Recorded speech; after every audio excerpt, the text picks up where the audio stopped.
recording.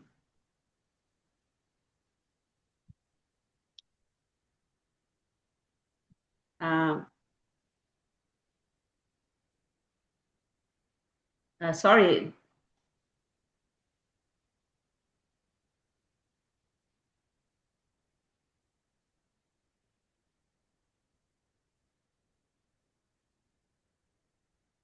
Okay, go ahead.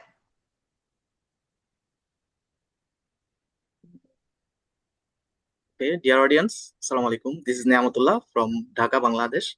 How are you, everyone? I think everyone is good. In Eastern time, good morning, and in Asian time, good evening. So today is an exciting day. We are happy that fifth international conference. It will be a wonderful conference for us, and we are waiting for 2 days program.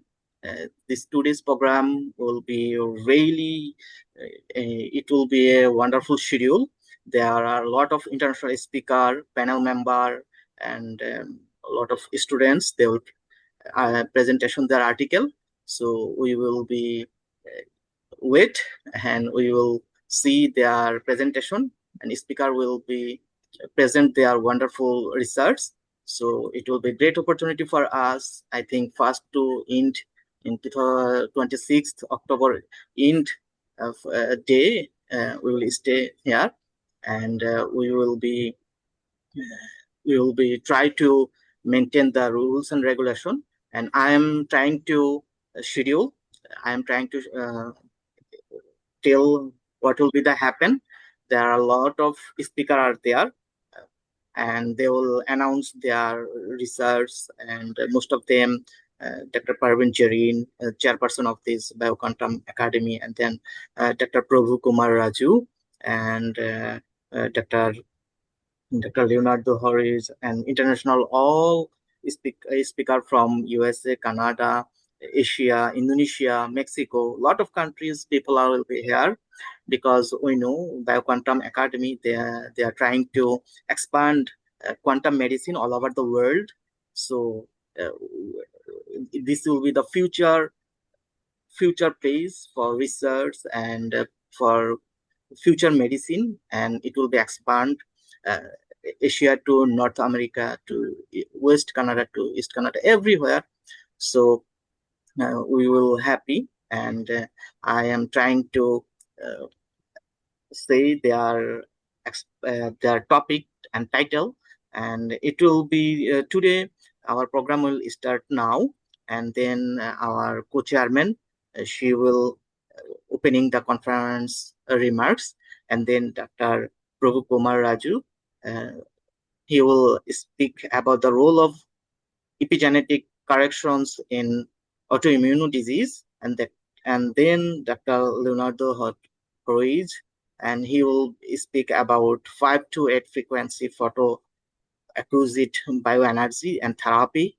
And then in 12 p.m. we will be a break, and 12:15 we will find a wonderful speaker from Dr. Maria, and then Dr. Faisal Gira, and then we will find Dr. Karim and Haggard. A lot of international speaker will be today, so all are welcome. One by one, everybody are joining here.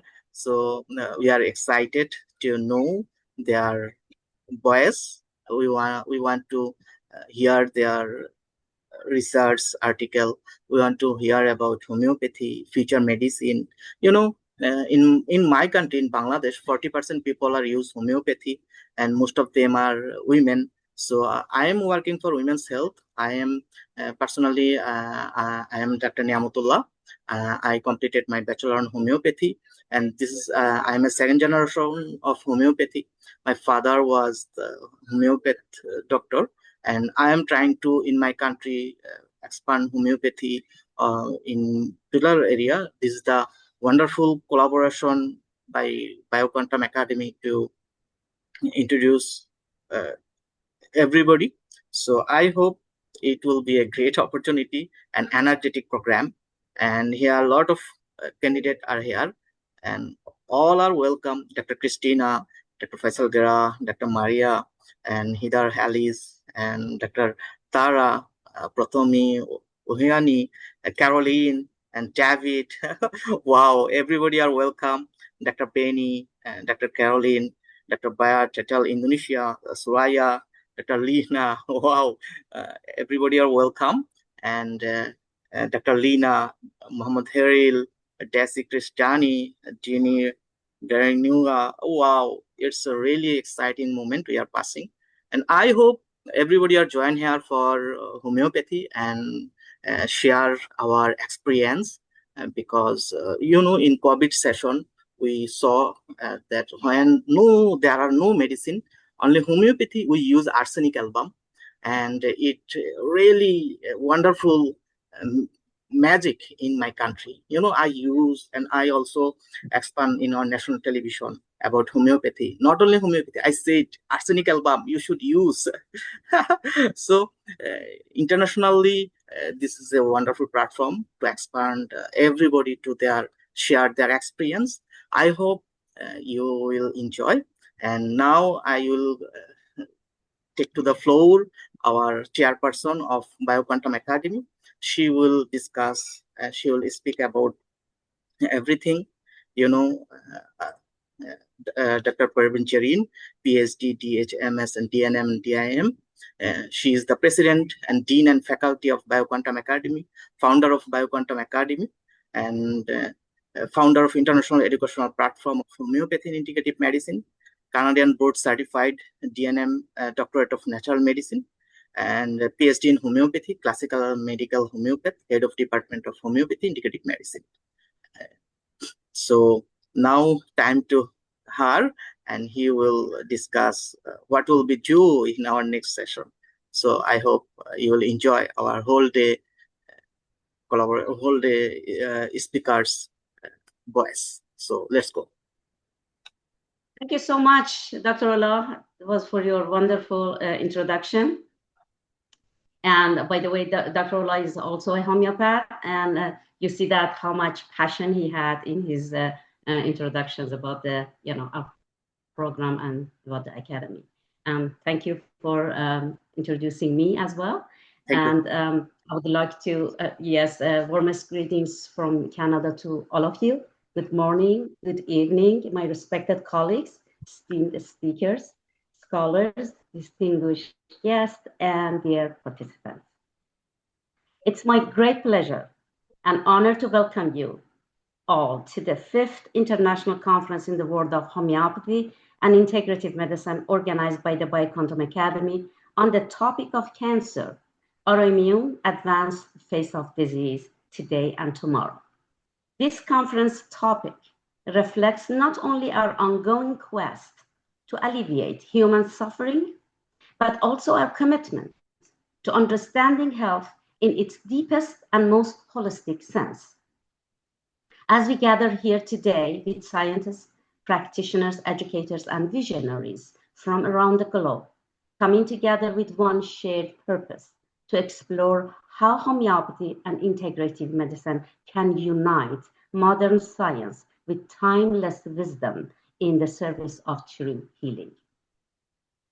In a world where disease is often viewed only through a physical or biochemical lens, our conference invites us to look beyond to the energetic, emotional, and spiritual dimensions of wellness. The conversations and collaborations we begin here will shape the evolution of integral approach in future healthcare for our next generations to come. I wish to express my heartfelt gratitude to our keynote speakers, presenters, research students, panelists, and participants for their valuable contributions, and to the conference organizing committee for their tireless efforts in organizing this transformative event.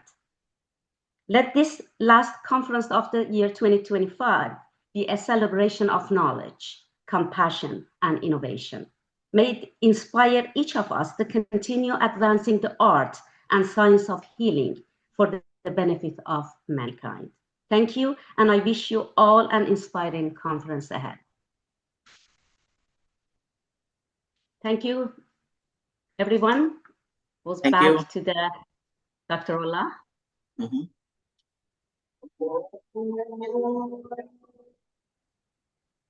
Thank you, Dr. Parvin Jarin, Yes.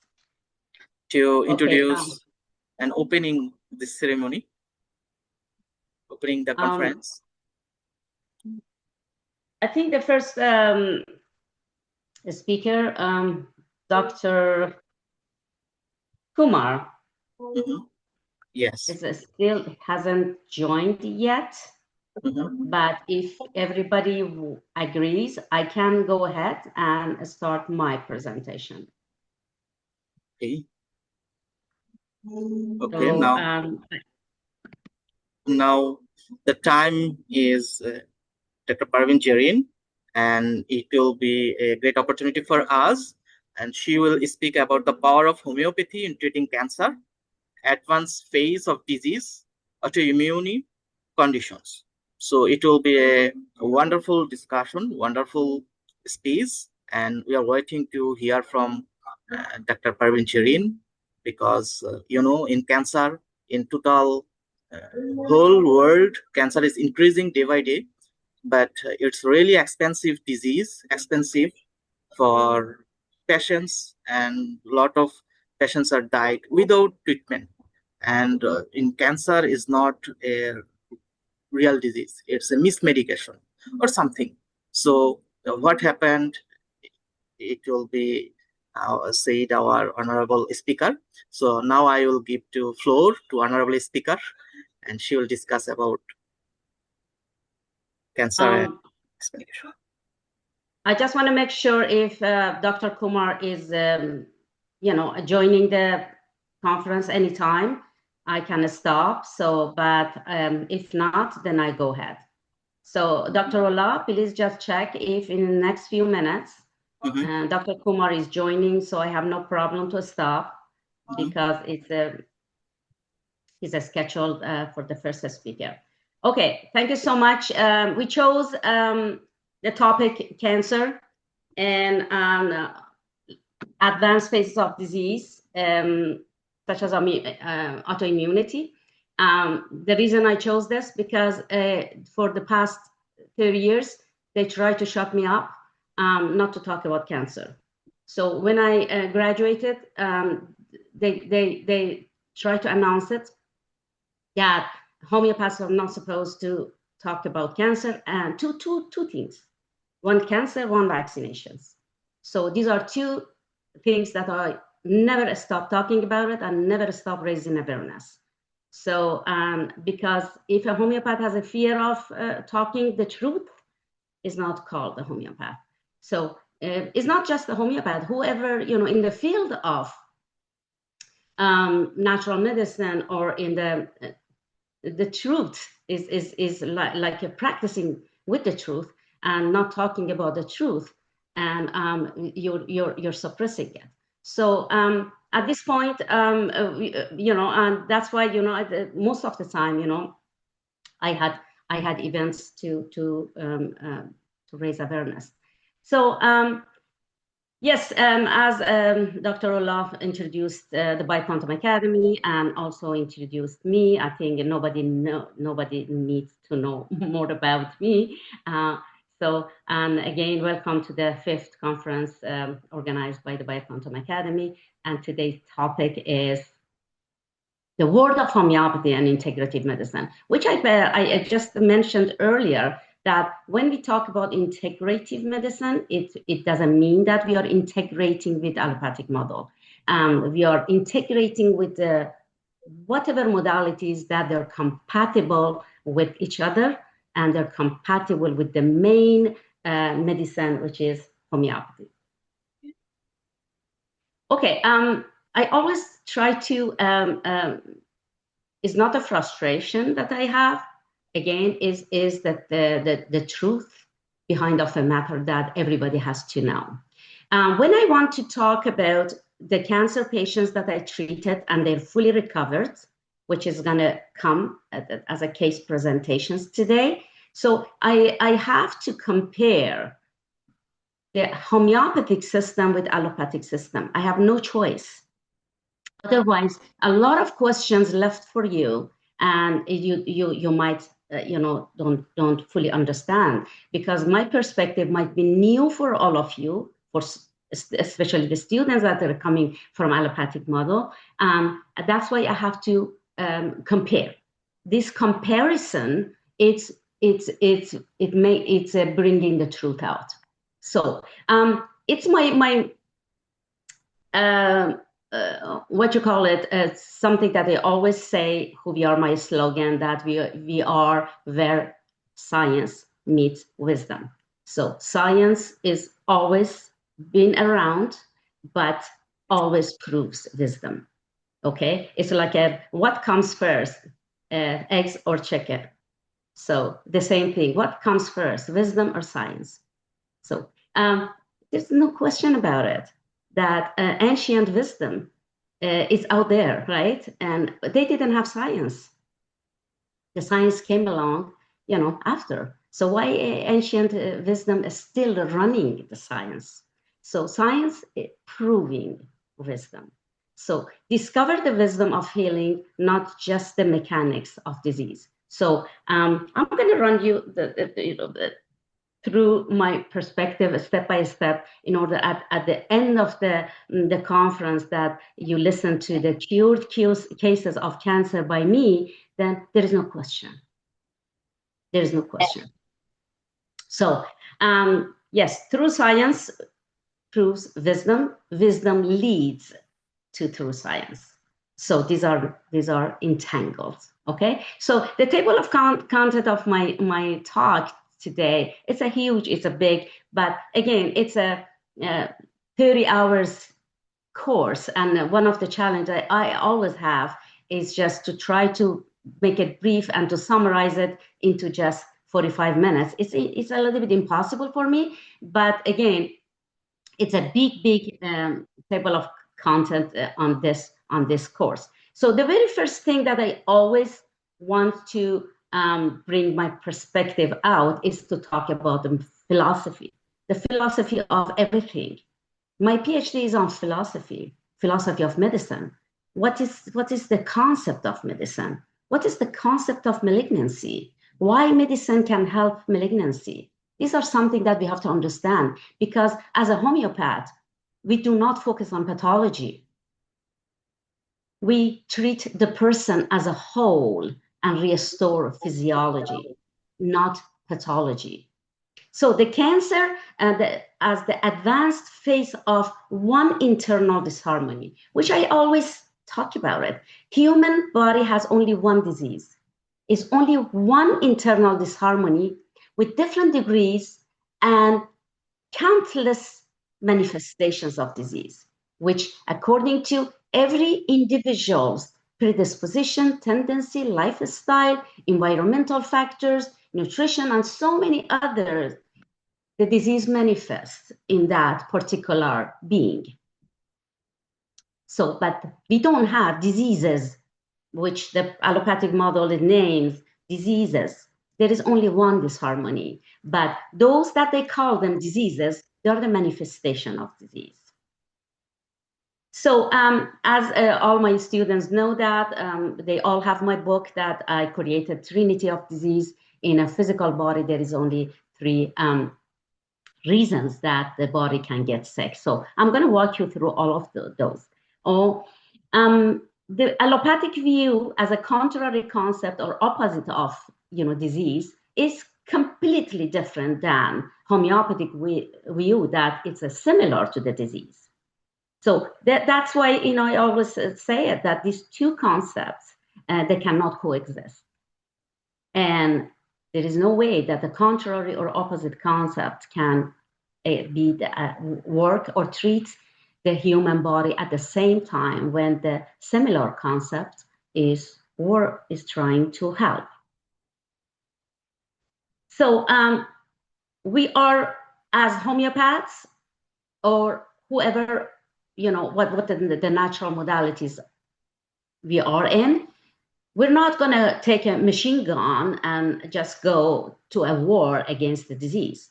We're not going to go to a war against the disease. Actually, we are gently go to the similar of the disease, and we beautifully, gently, permanently, we're going to remove it. And I'm going to walk you through the system and the perspective of homeopathy as well. So the cutting tumor, burning tissues, poisoning system, this is not our job. This is a machine guns that allopathic model will taking and go after the disease as a war. So we do not do that. We're cutting the supply. We're cutting the circulation to the tumor. We starve the tumor. We decay the tumor. And that's our job is. And we're doing it with homeopathic medicine beautifully, because the body knows what to do when it has the right mechanism. Okay? So this is my talk. I hope that I can cover some part of it. And if not, then I have 3 presentations. I can, postpone it to the other slot I have. Homeopathy does not treat pathology. That's why the name of the pathology is not helping us. Is not, it just resonates with people that they say, I am diabetes, I have cancer, I have this. But generally speaking, the disease is only one. The only thing in homeopathy is what's the phases of disease the person is. For example, the disease starts from the phase benign, the benign phase such as runny nose or fever, okay? If it's suppressed throughout your life, the same disharmony, it evolves and evolves and evolves. It goes much deeper, and all of a sudden it can manifest in a very destructive way, such as cancer. Okay, so the body talks to us. Body has a communication system, has a communication pathways, has a messaging system, messaging pathways, and every single body organs, tissues, system, they're working in collaborations and communications together. There is no separations of any organs in the body the way that allopathic models see it. We are not mechanics of any organs in the body. We have the holistic approach based on the law of holism that the human body is based on. So pathology for us is just a name, and we might take the name, but we don't consider it. Homeopathy restores physiology, restores the wholeness of the system, because, as I say, homeopaths are not mechanics. We don't fix organs or tissues just alone. We fix the person. We treat the person, not the disease. Disease can be any name, can be 1,000 different names on a disease, but we treat the person who has the disease. So we don't treat cancer. We don't. We treat the person who has cancer. We treat that body that created that disharmony to that level, advanced level. So our job is to bring the body into balance, harmony, homeostasis, and equilibrium, which all is about restoring physiology. So at this point, the patient comes to me with any name. I have to take the person's case that sometimes takes 3 hours in order to understand the patient, because I have to match the person's totality of symptoms, physical, mental, emotional, and non-physical aspect of that being, in order to find the closest and the best suited medicine for that particular person. We treat the person with disharmony. We do not care about the name of pathology. Dr. Alzheimer put his name on Alzheimer's disease. Dr. Hodgkins put his name on the disease. Any doctors can put their name on the disease, but what's the solution? I can name myself on thousands of diseases, but do you care about that? What's your solution? What's my solution? Okay, so let's get into this time I am comparing homeopathic perspective on cancer with allopathic perspective, because the war around the world is the war between homeopathy and allopathy right now. It became the first and mainstream medicine because the medicine is monopolized for the past 125 years.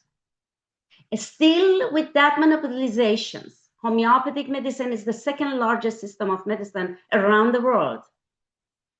But the academies and with effort of you is to bring it to become the first.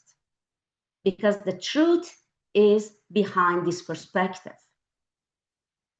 Homeopathic view on cancer. In homeopathic, cancer is not something that a person gets, rather something the body creates as a part of a deeper internal imbalance. Cancer cells can be seen as the body's lawbreakers. I call them a criminal, a bunch of criminals that you make your house, biological house, completely available for them to come and break the law of your biology. I like to use an analogy because I always try to make a model to make it easier for my students to understand it, how cancer resembles. They resemble criminals within a society. If there are only a few isolated offenders, their actions may not greatly disturb the system and physiology. At this present moment when I'm talking to you, I may have some cancer cells which are trying to find a place to be hosted, to be fed, and to do the destructive job. But we have intelligent system that would understand these are a bunch of criminals, and they mark them and they send them to death. But when these lawbreakers multiply and organize, they can rebel against the body's natural laws. They can rebel the body's natural laws, healing power, and blocking all the pathways, disturbing messaging system, and leading to disorders, destruction, disease, and eventually death. They are blocking your natural physiology. They're blocking your natural pathways. So the body knows who is self, who is not self.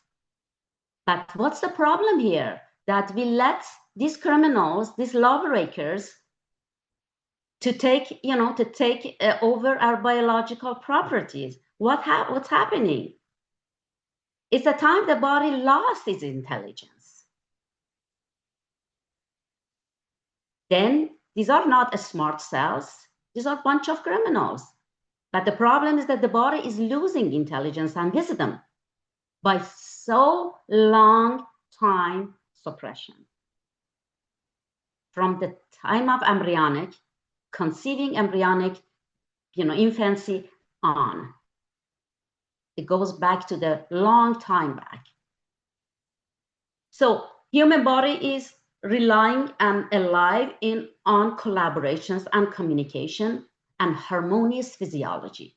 If anybody comes and interrupt this work of the body, interrupts the collaborations of the organs, tissue system, and it's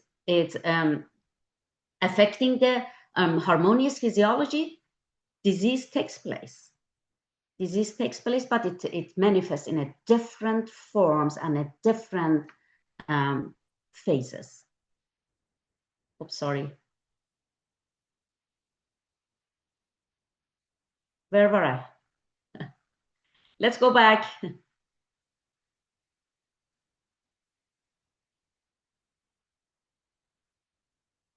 Okay.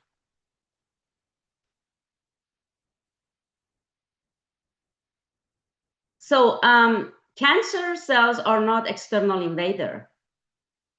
These are internal creation that they're made of your own cells that have lost their natural order or division, duplications, harmony, and physiology. You are all doctors, you know all this, that the cells, every single cell is going through, according to their program, according to the genetic informations and imprint, they go through a division, duplications at all times, and every single cells, it depends on the organs, tissues, and system. They have their own renewal cycle, and they have their own order of division.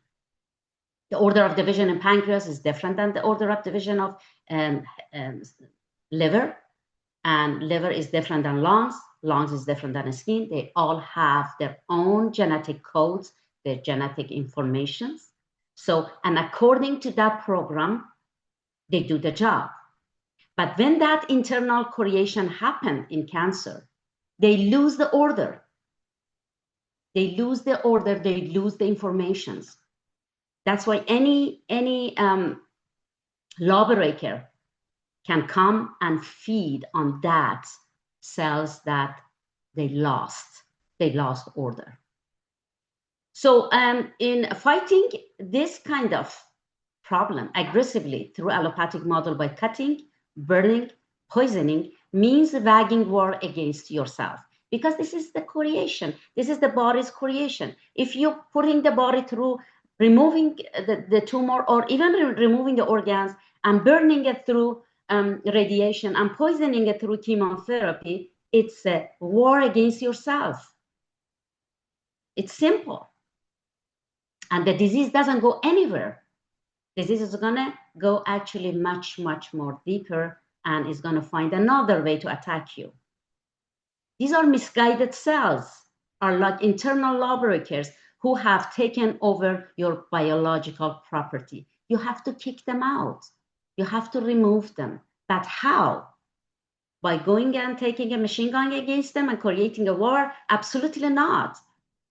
Even you kill them, they kill you. You kill them, they kill you. That's how the war is based on, killing each other. You kill them, they kill you. But if just a few of them escape, they're going to find another pathways and to create another way, but tenfold. That's why metastasis happened.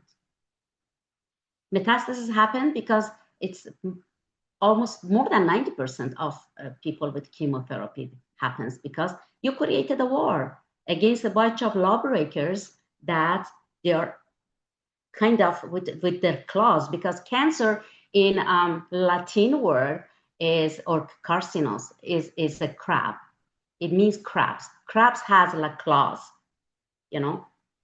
They're like the cells that they have claws, that they're going to invade your, surroundings, and they kind of stick with surroundings, and you're trying to kill them with chemotherapy. And these cells are misguided cells. So the only thing that we have to do, bring the intelligence and wisdom of the body back to tell the cells, hey, you're not part of me, and I'm going to do something about you. So homeopathy has the best system to do that, which I'm going to walk you through.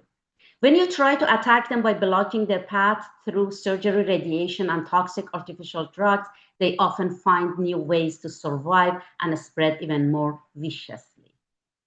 This entire process takes place within your body's own ecosystem.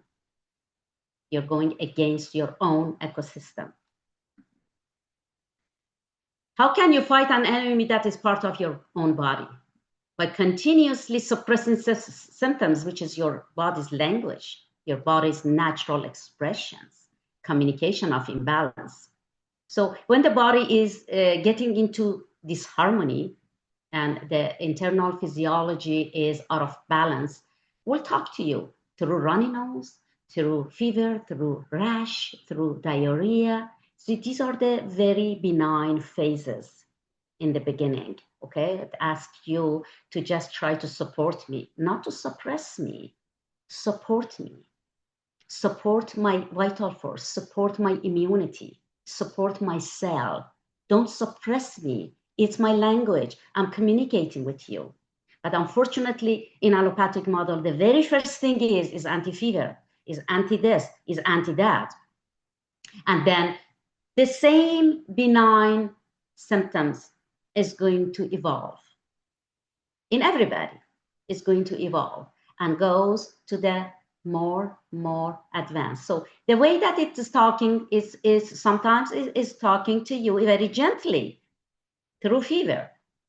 Then it's going to talk to you a little bit louder when it becomes chronic. Then it becomes louder and louder, and there's weeping and crying through autoimmunity. And then the body goes quiet. Cancer. The body goes quiet in cancer. No communications. This is danger coming to your body. When you are suppressing the communications in different phases, and then becomes cancer, then quiet, then the lawbreakers, which are these criminal cells, is going to take your property. Suppressing symptoms is against the natural laws, it's against the healing principles, is the deviation of healing principles, and is a violation of the natural laws. Modern society has witnessed a rise in chronic and complex diseases largely due to a long-term dependence on synthetic drugs, on natural living habits, and unhealthy lifestyles. So over time, the use of invasive treatments and suppressive synthetic medication has contributed to the evolution of more complex forms of disease since the several past decades. We have witnessed it. Never, the world never had this much sick people. Never. Mentally, emotionally, physically. Patients deserve healthcare that maintain health, not butchering. Healthcare to me is like a butcher shop. Butchering. Cutting, burning, poisoning is not healthcare. Patients deserve a system, a healthy protocol to restore their health. So they deserve the healthcare that maintain health, not butchering and dependency protocols that only maintain the profitable system. So this is my frustrations that sometimes I have to say it, but this is a failed methodology, and we are here to prove it that is a failed methodology. So the mainstream says you should fight against cancer. How could you fight against an enemy that is part of you? It's a wagging a war against yourself. You cannot find a part of you that has turned against you. When the body turns against you, the only time the body turns against you is when it's losing its wisdom and intelligence. The same as suicide, that the body lost, intelligence. So the same as cancer. You have to gently remove it by a right mechanism. You have to be gentle with your body, especially in very advanced phase of disease in cancer. You see the two different perspectives. Taking a machine gun and create a war against the lawbreakers, or gently try to remove them by a right mechanism. You're fighting against a bunch of internal offenders who took over your, as I said, properties. And if you try to block something by cutting, burning, poisoning, it will find another road to attack you. More and more complex diseases created as are treated by suppressive synthetic drugs versus natural disease. Homeopathy is a system of medicine that works the best, fast, quick when natural disease exists. It doesn't work quick, fast when the natural disease is converted to complex disease. That's a problem. So I will walk you through that, when homeopathy can work, when homeopathy cannot work. So conclusion, cancer is not a disease itself. It's a manifestation of a long-term underlying imbalance and disharmony. We do not treat cancer. We treat the person who has cancer, and we restore physiology as naturally programmed. In homeopathy, we do not fight the disease through a contrary or opposite principles or anti-disease. We do not take a machine gun like allopathic drugs and go on a war with the disease. but rather remove it through a principles of similarities, like cures like. Homeopathy works as a rewinding mechanism, which bringing back the advanced phase of disease to benign. That's our job. The disease is in advanced phase. Your job is to rewind it, turn the clock back, bring the manifestation of disease from very malignant phase to very benign phase. This is your job. Bringing it back to from the advanced to the benign. And then eventually your wisdom is going to eliminate it. The entire disease, not merely its manifestations. So I'd like to just, again, my brief overview of my perspective. So homeopathic medicine, in contrast to allopathy, works gently to remove the disease. We work with the body's innate healing wisdom, cutting off the energetic and nutritional supply to the tumor or to the any lawbreakers that sustains cancer cells, gradually starving and neutralizing them. It might sound a little bit good to be true, but it is true because I'm gonna share the cases with you.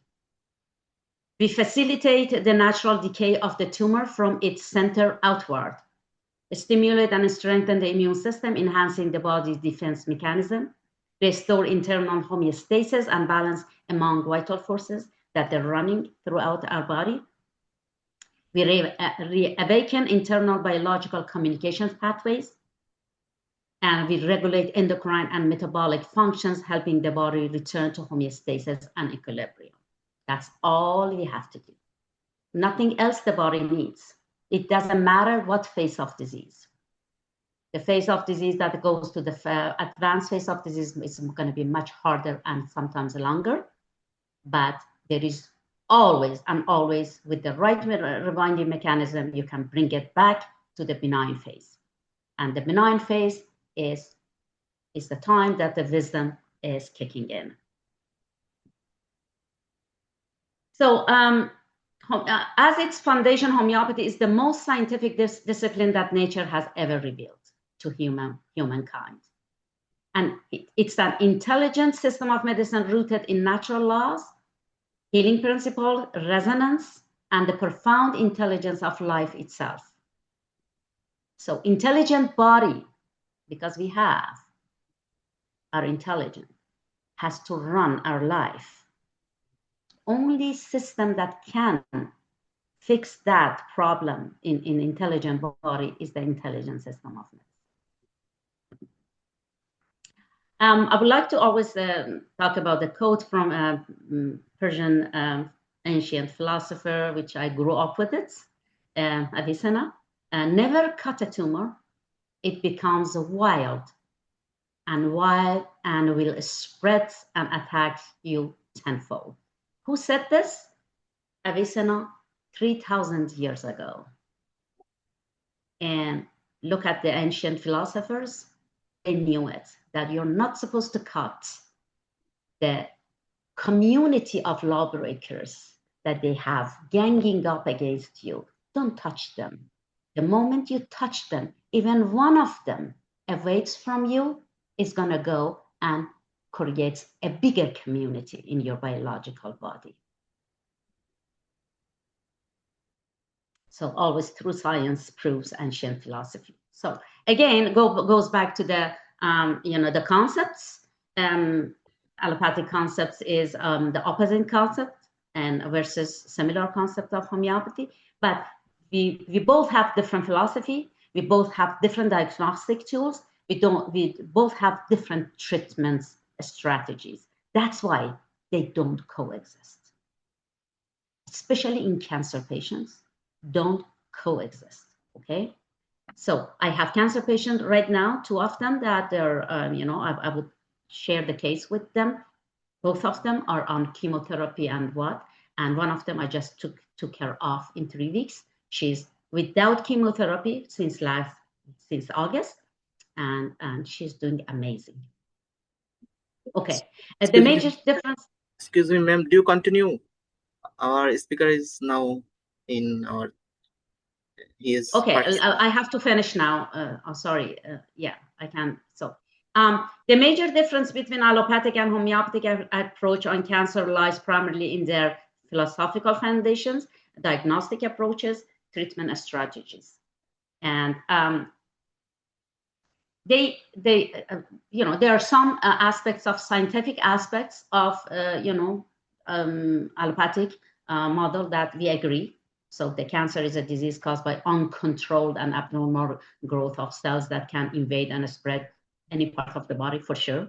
And they go through hyperplasia, dysplasia, and through a dedifferentiation that it becomes a tumor. These are something that we know, okay?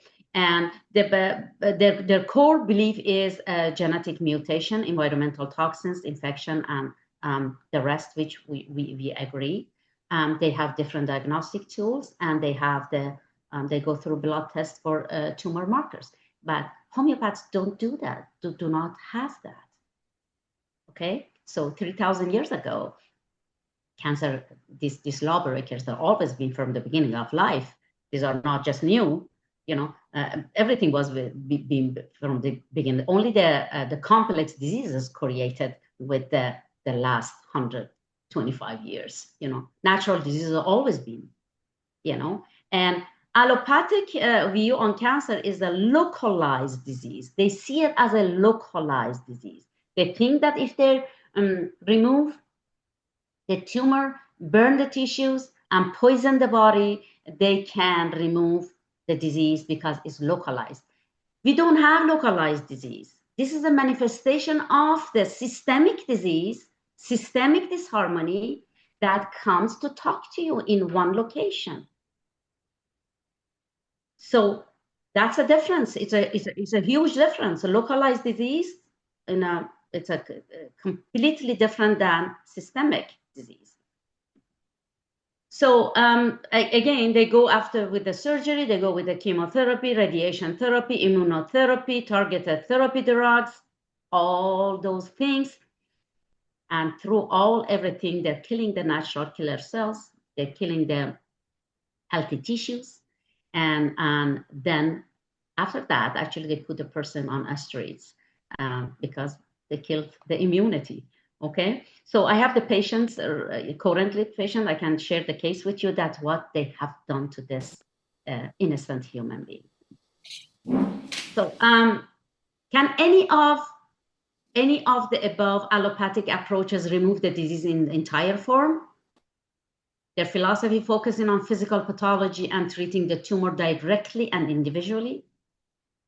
They work on evidence-based science, relying just on clinical trials and scientific research on the clinical trials. This is completely different than our approach. Our philosophy is different. It's a wholeness philosophy, and also is the patient-based science and clinical trials. Okay, let me see. Homeopathic definition of cancer is the manifestation of a deep-seated imbalance, disturbance in the body's vital force, and an imbalance in the whole person, including physical body, mind, emotion, and non-physical body. The core belief, approach, and cause of homeopathy is suppressed physical symptoms from conceiving time, from embryonic time, from infancy, from childhood, from adulthood. Goes back to very first time that the human being is being conceived. You see that how deep we can go?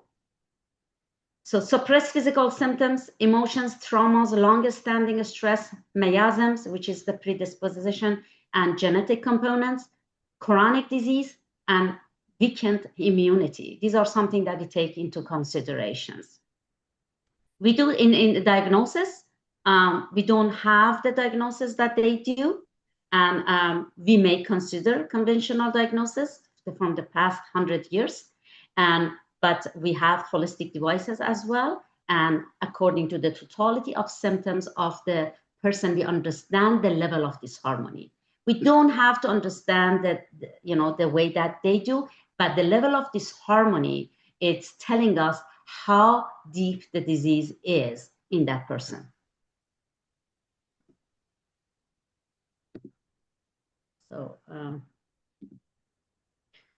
So homeopathy generally is I call it liberations. You're liberating the body from disharmony and healing.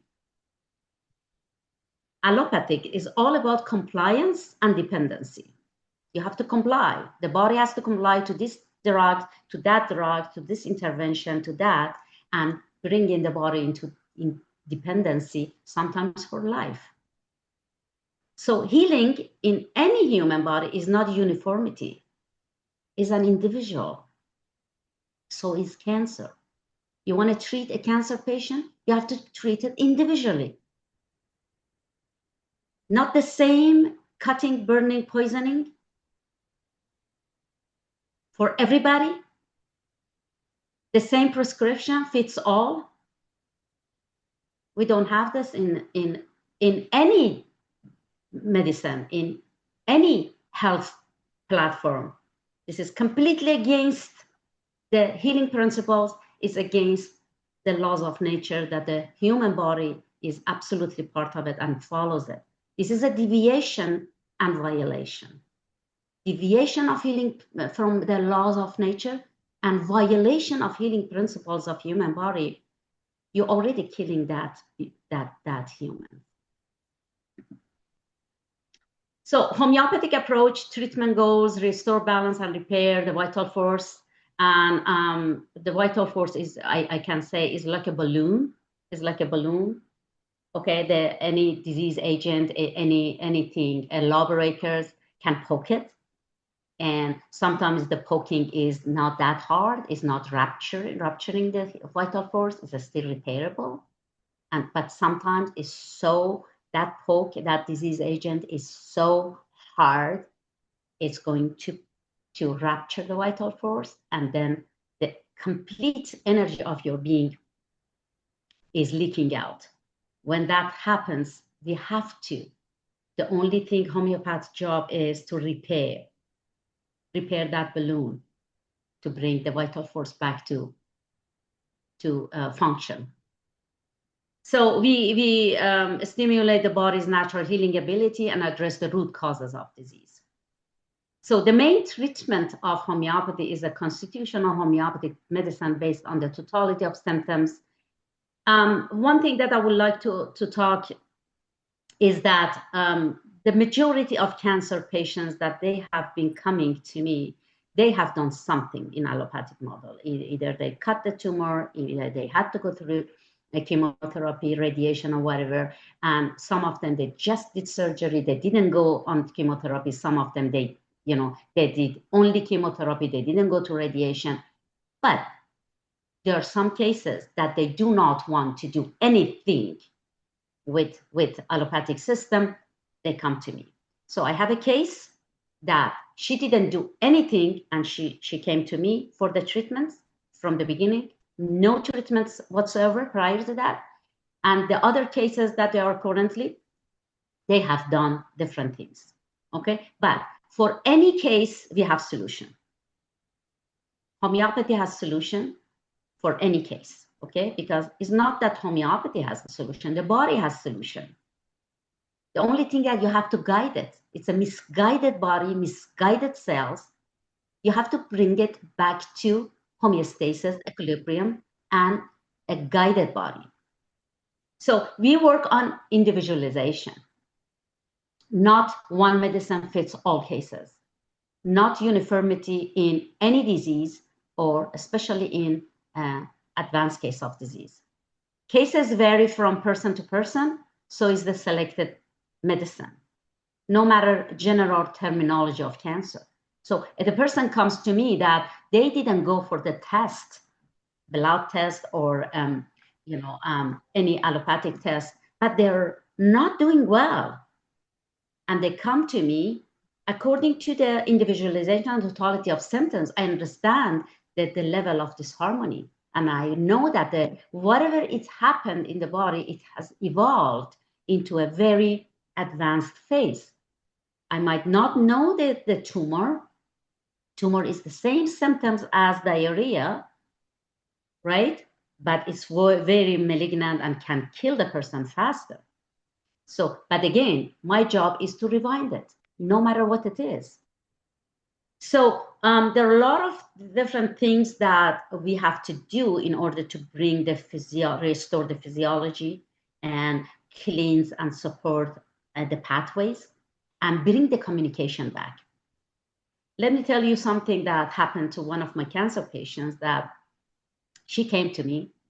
That was almost 5 years ago. She came to me and she said she had cancer and she had, they told her she has 2 tumors and whatsoever. So, and I took her case and I said, okay, when did you get, when I take the case, I understand the level of suppression and the level of disharmony. The level of suppression in that particular person was to the point that I felt that how she's walking, and she didn't want to go through the invasive treatment or chemotherapy or whatever. I started treating her. The only thing that I told her, I said, whenever you feel getting fever or runny nose or diarrhea or rash or pain or swelling or whatever, give me a call. Because for 5 years, she did not have any form of cold, flu, or fever, or any symptoms. She was asymptomatic. Cancer patients do not have symptoms because the body's language communication is being suppressed. The body doesn't talk anymore. It's quiet. So with the rewinding mechanism of homeopathy, we bring back the body from the quiet to the loud communication. For example, she came back to me in 2 weeks with the pain all over her joints. And then she started having rash, she started having fever, and her husband called me, said, doctor, my wife for 4 years didn't have this. I said, that's bingo. Her intelligence and immunity is kicking in. So at this point, I'm going to tell you that what the rewinding mechanism does to the cancer patients. So we have a lot of different medicine in the homeopathic domain, such as nosocs, such as gemotherapy, such as tissue salts, omotoxicology, and also constitutional medicine that do work amazing with cancer patients. So these are the same thing. The philosophy of homeopathy is completely different than philosophy of allopathy. That's why, again, I'm saying that they don't coexist, okay? And I personally, for almost 27 years, I didn't even take a painkiller. I don't know if I have a kind of health card in Canada because I never have a trip to any, healthcare system. So the reason is I know homeopathy has everything for everybody. So the philosophy of homeopathy is focused on holistic healing, not local manifestations such as tumor or sick organ removal. We focus on patient-centered based, treat the person as a whole, not the disease. We treat the sick, the person, not the sickness. The sickness gives us a little bit of guiding symptoms that to understand the person. If you're treating the sickness, you're treating the pathology, you're not different than allopaths. So this is a holistic methodology and is based on the law of holism. Okay, let's go. So are we going after the tumor in cancer? Or are we going after the causes of tumor, which is the internal disharmony? We don't go after the tumor. It's a violation of inner natural healing principles. The nature's law breaking. We are following the inner natural healing principles It's a nature's law abiding. Homeopaths are law abiding practitioners. We don't law breaking. Imagine a bunch of lawbreaker cells that they are misguided cells, and they're breaking the law of healing, the principles of healing within the body already. And the allopathic system, allopathic interventions are law breaking as well, because they're violating the inner natural healing principles. And these two lawbreakers coming into working on one human body, it kills it. It kills it from all dimensions, physical, mental, emotional. It kills it. Two lawbreakers, one cancer cells and one allopathic interventions. That's what I said. So the union of two lawbreakers, it causes human body destruction. That person is not going to be healthy again. Never healthy again. So let's just go a little bit faster. So I told you that the cancer cells means crab. Crab has legs at, that's why it's invading the surrounding tissues, and it sticks with the tissues, and it's going to get a lot of, supplies from different tissues. So these are the lawbreakers. So cancer means crab. Okay. What do they do? What's their characteristic? What's the difference? What these lawbreakers cells and misguided cells do different than the natural cells? They were natural cells. They were the cells, but they completely lost information. And then when they lose information, they become chaotic. They do whatever they want to do, and they go wherever they want to go. Because these lawbreaker cells, they're ignoring signals and messaging to stop dividing. Because according to our genetic imprint, so the cells of pancreas, they're going to go dividing, duplicating, and whatever, and then they get a message of the body that stop dividing, and they have to stop. These cells, they do not listen, because first that internal disharmony, it's already blocked the messaging system. They already blocked the pathways, communications. That's why there is no messaging going and coming in the body. That's why that cancer patients did not get any fever for 5 years. There's no messaging system. There's no messaging system for immunity. So these cells ignoring signals to stop dividing. They keep dividing. And they do not go under normal dead cells apoptosis, which is a very normal thing that happens almost all the time by immune system. And they invade nearby tissues by their claws, and they can spread or metastasis to distant body, anywhere in the body, throughout blood and lymphatic system. These are creepy cells. And these creepy cells are the creation of the same body that lost wisdom. Now, homeopathy has to bring the wisdom back to that body to remove these lawbreakers.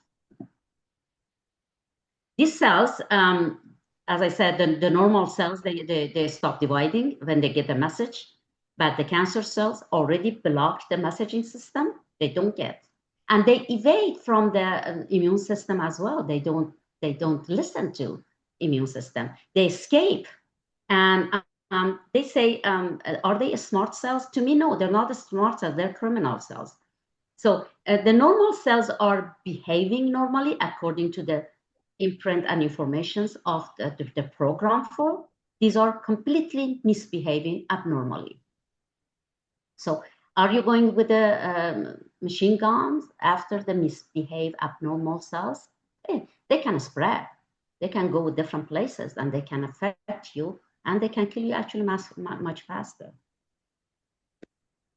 So again, homeopathy goes with restoring physiology. We do not work on pathology.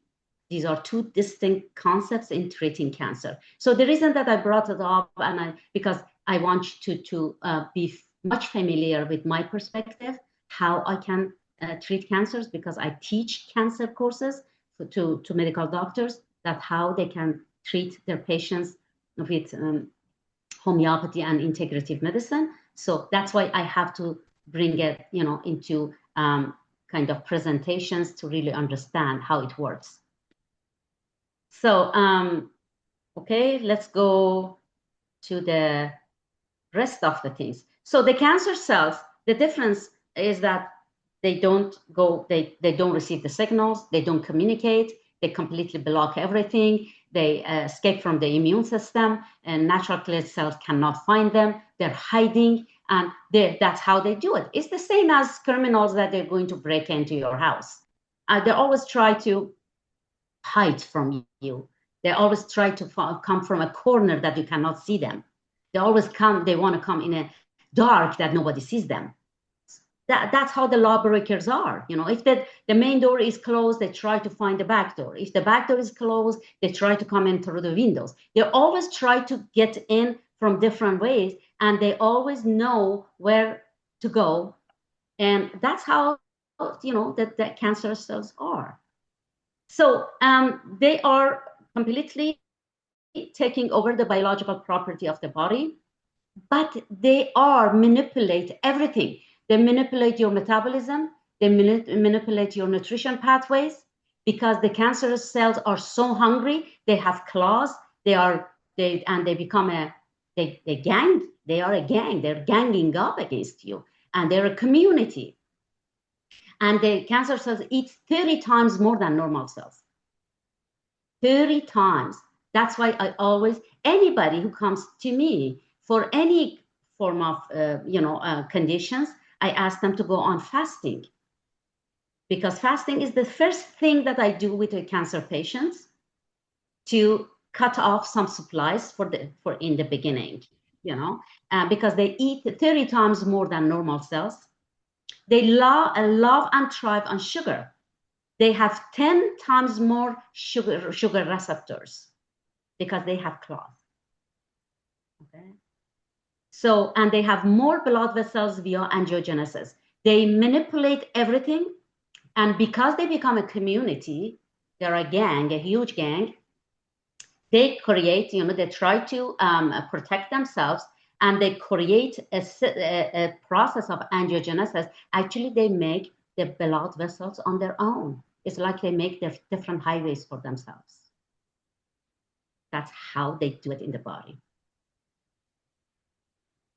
So, but again, homeopathy has answered by correcting the gene expressions, bringing the body into homeostasis and regulations by rewinding mechanisms. Okay, so what homeopathy does is gene regulations, balancing homeostasis through nanostructuring and water signaling, through biofield interactions, through epigenetic modulations, through modulating histone acetylations, and influencing microRNA expression. This is something that I teach it in the course, but I'm just mentioning it here. So all these regulations happen within the cells. So when it goes back to the allopathic things, so I want one cancer patient that she's currently under my care, and I would like to tell you that there are times that the person they say is cancer, but is not, which I'm going to explain to you one of these cancer cases that currently is under my care. I am not convinced that was cancer. What did that happen? Sometimes inflammation and infection is changing the morphology of the cells in the PET scans, for example, that they're relying on, and they call it cancer. Okay, they have a limitation, and sometimes some conditions such as inflammation and infection can mimicking cancer, which is there is not cancer. Okay, so cancer cells and starvation, what we do, we have to do it with homeopathic medicine, and we had to cut off this angiogenesis that is done by cancer cells, and homeopathic medicine does it beautifully. And cancer cells hijacking the pathways, hijacking metabolism. So reprogramming metabolism to their benefits and promoting blood vessels through angiogenesis. This is so unbelievable how they can do it. But I still don't call them smart cells. I call them criminal cells. They do for their survival. They do anything for their survival. If there is no sugar in their body, because they thrive and live on sugar, they go to lipids, they go to fats, and they reprogram metabolism. If there is no lipid, they go to amino acids, proteins. They try to feed on that. This is something that very, very highly, as I say, criminal inside the body. Okay, so now you know that what they do, they hijack everything. They hijack your communication pathways. They hijack your messaging pathways. They hijack your metabolism. They hijack your nutrients pathways. And then they leave you to die. So they are highly adaptable. Cancer cells can switch from sugar feeding to other nutrients such as fat and proteins. When any pathway is blocked, they go to another pathway. Why is what happens? It's when the physiology are off track, when the endocrine, pathways is not running based on the programmed physiology. That's what they do. It's a chaos. It's a war. It's called internal war. Okay, and that's why treatment should be a holistic approach by attacking metabolically, genetically, immunologically, and energetically, which we can do it with homeopathic medicine. Cancer cell evades immune system.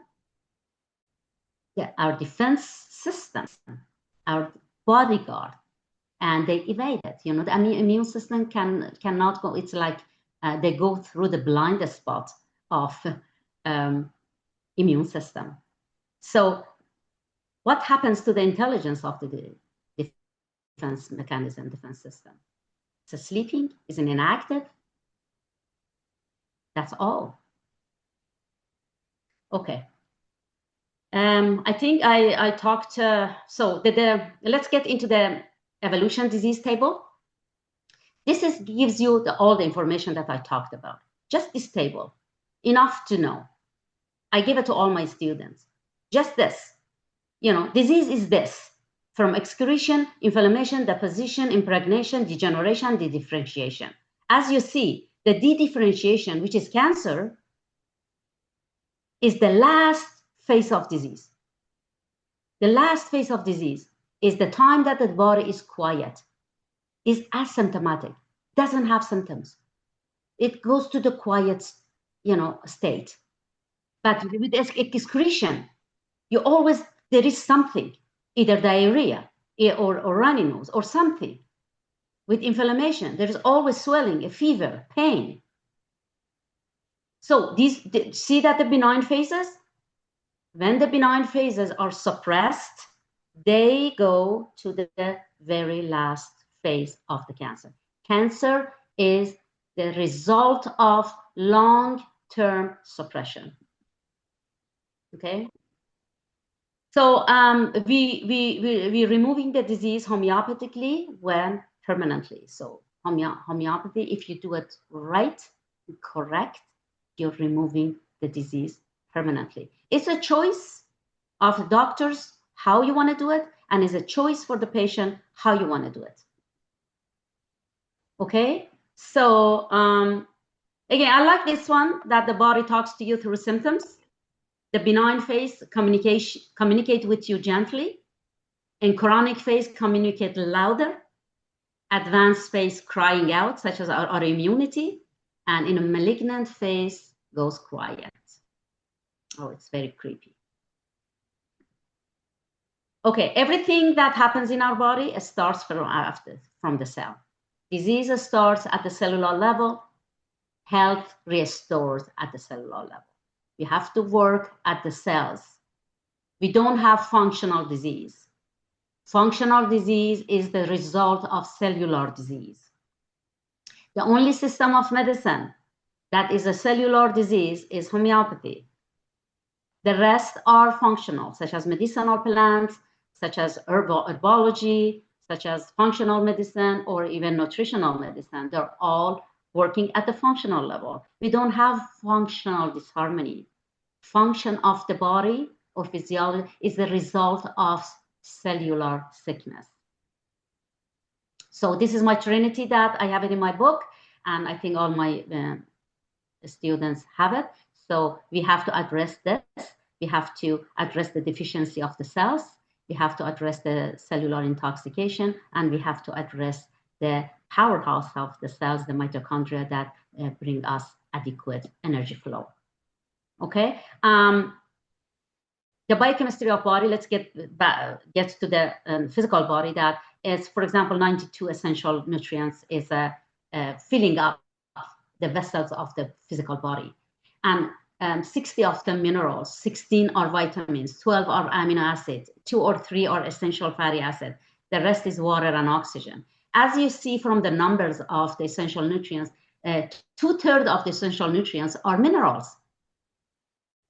Minerals are very crucial in your health. It's very crucial in your homeostasis, very crucial in your pH balance, and is very crucial in restoring physiology. And when you get, I don't have time to get into the details because it's the course, right? But the chromosome or DNA, if there is mineral deficiencies, can mutate.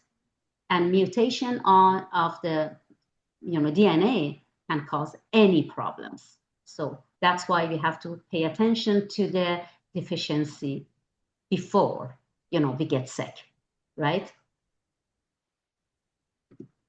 Okay, so okay, I think I have to finish it by here. Okay, what I like to say is that when the body gets a message of deficiency, the check engine light in the cells starts flashing. Intelligence of the body knows something is going wrong, and it will create symptoms. So anything that goes wrong in the body, your intelligence is creating symptoms. It's the language of your intelligence. Symptoms such as tumor are your defense and survival mechanism. Cutting it, burning it, poisoning it, it's going to a war against you. So tumor is your survival symptoms. Me, as a practitioner, if I personally, I don't touch it. If it happens to me, I don't touch it. So because it's actually survival symptoms. So the same as fever, the same as diarrhea. In a benign phase, this is in a differentiation phase. So still is your survival. Don't cut it. Starve it to death. Gently starve it to death. What you can do it, I will take you there. How you can do it. By cutting, burning, poisoning the tumor, the manifestation of disease, you are doing nothing to cure, but harming with more destruction to the body as a whole. By cutting, burning, and poisoning a tumor, you're just removing the manifestation of disease, which is your ultimate survival. By cutting, burning, poisoning the disease would remain untouched, uncured, uncontrolled, and never removed. And it goes deeper and deeper, and eventually it's going to come back tenfold. Again, by cutting, burning, poisoning, the disease will remain deeper within the body for a lifetime and manifest in different ways. So when certain kind of disturbances occur in the body, either because of deficiency, toxicity, or person's attitude, food, lifestyle, genetic, or any other factors due to which the energy body gets affected. The energy body is a vital force that is running the physiology. An atmosphere conducive to the growth of cancer cells is created. If the flow of energy is not good in a certain part of the body, cancerous cells choose that place to hide and fester. In the world of holism, we do not look at cancer as different types. Breast cancer, kidney cancer, this cancer. The person has cancer. The entire being is being affected. Where and how it manifests in a particular individual may depend on various aspects of individual physiology, genetics, lifestyle, diet, and other factors. So we always see the root cause as an imbalance, which is the disharmony in the entire dynamic body. So we treat the person, not the disease. We treat the sick, not the sickness. This is the homeopathic views. Thank you so much for listening to my perspective on cancer. But the next presentations, I'm going to share with you my cancer patients, the ones that are fully cured, fully recovered, and also the ones that are currently under my care, and because they're very interesting cases to know. So, and thank you so much for being part of the Biocontent Academy and part of this 5th International Conference. Thank you, and I'm open to any questions.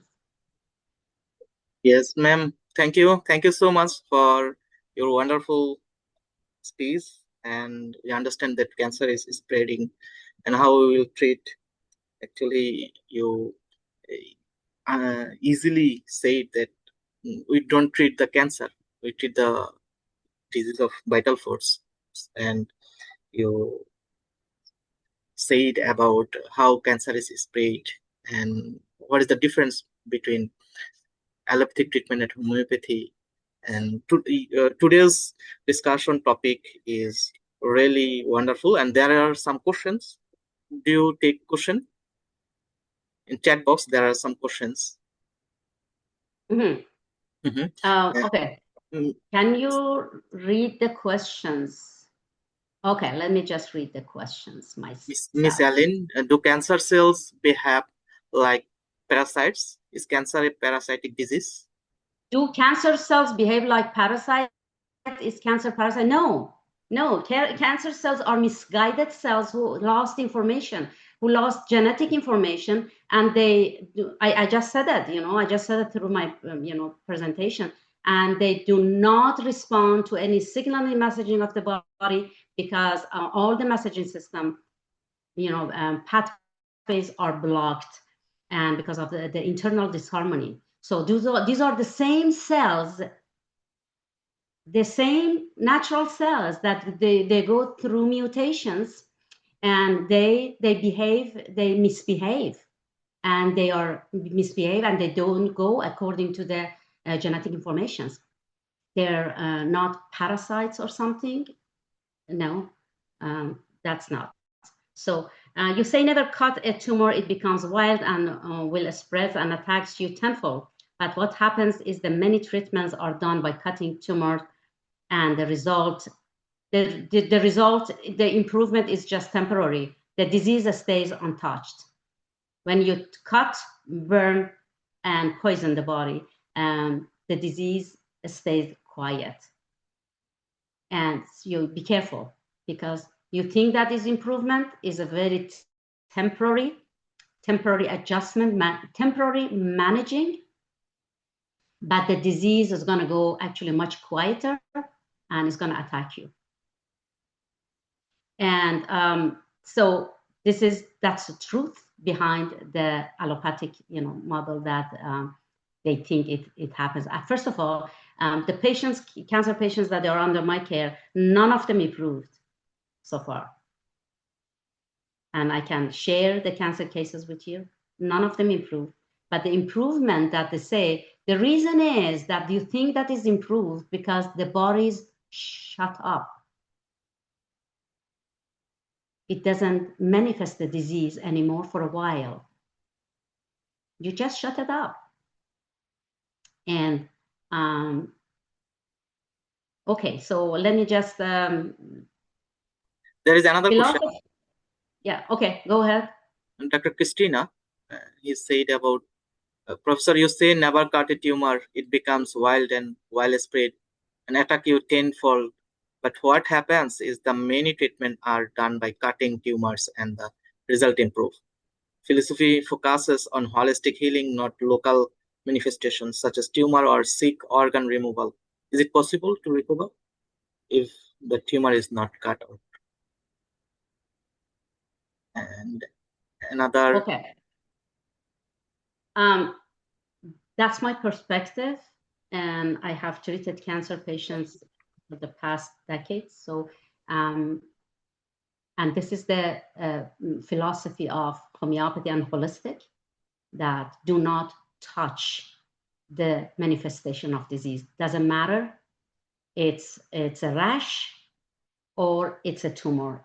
All of them are your survival.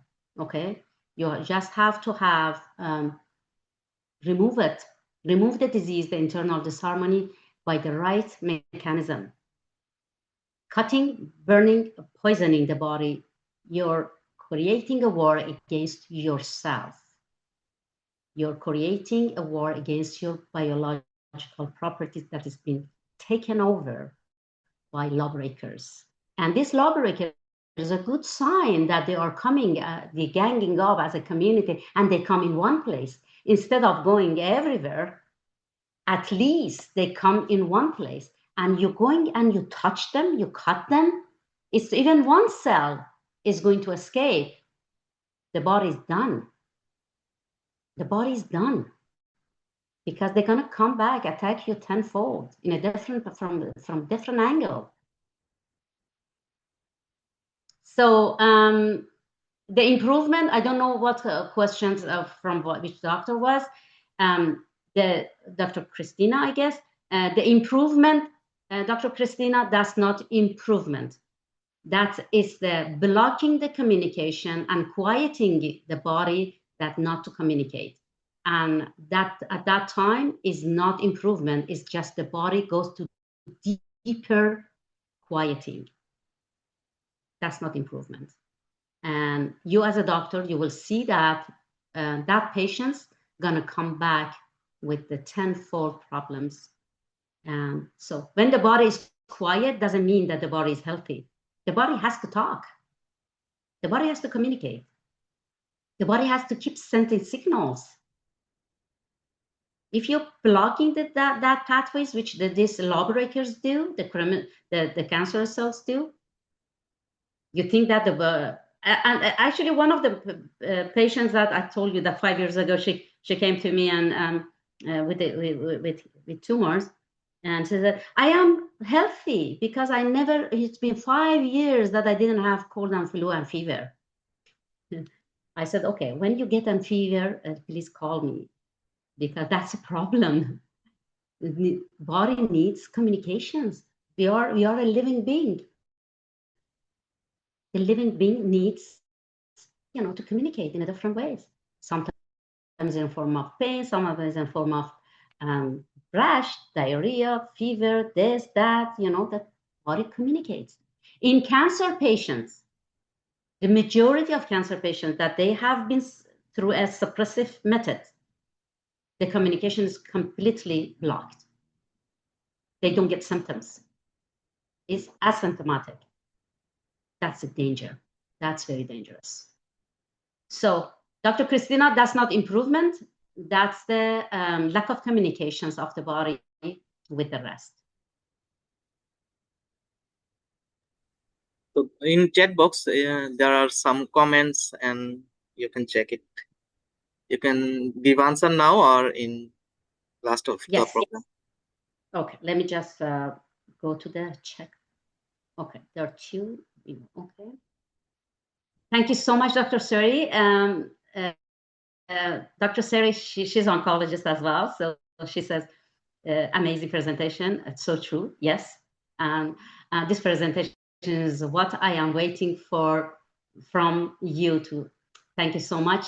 Dr. Suri, I know that you're working in oncology department, and amazing job you're doing.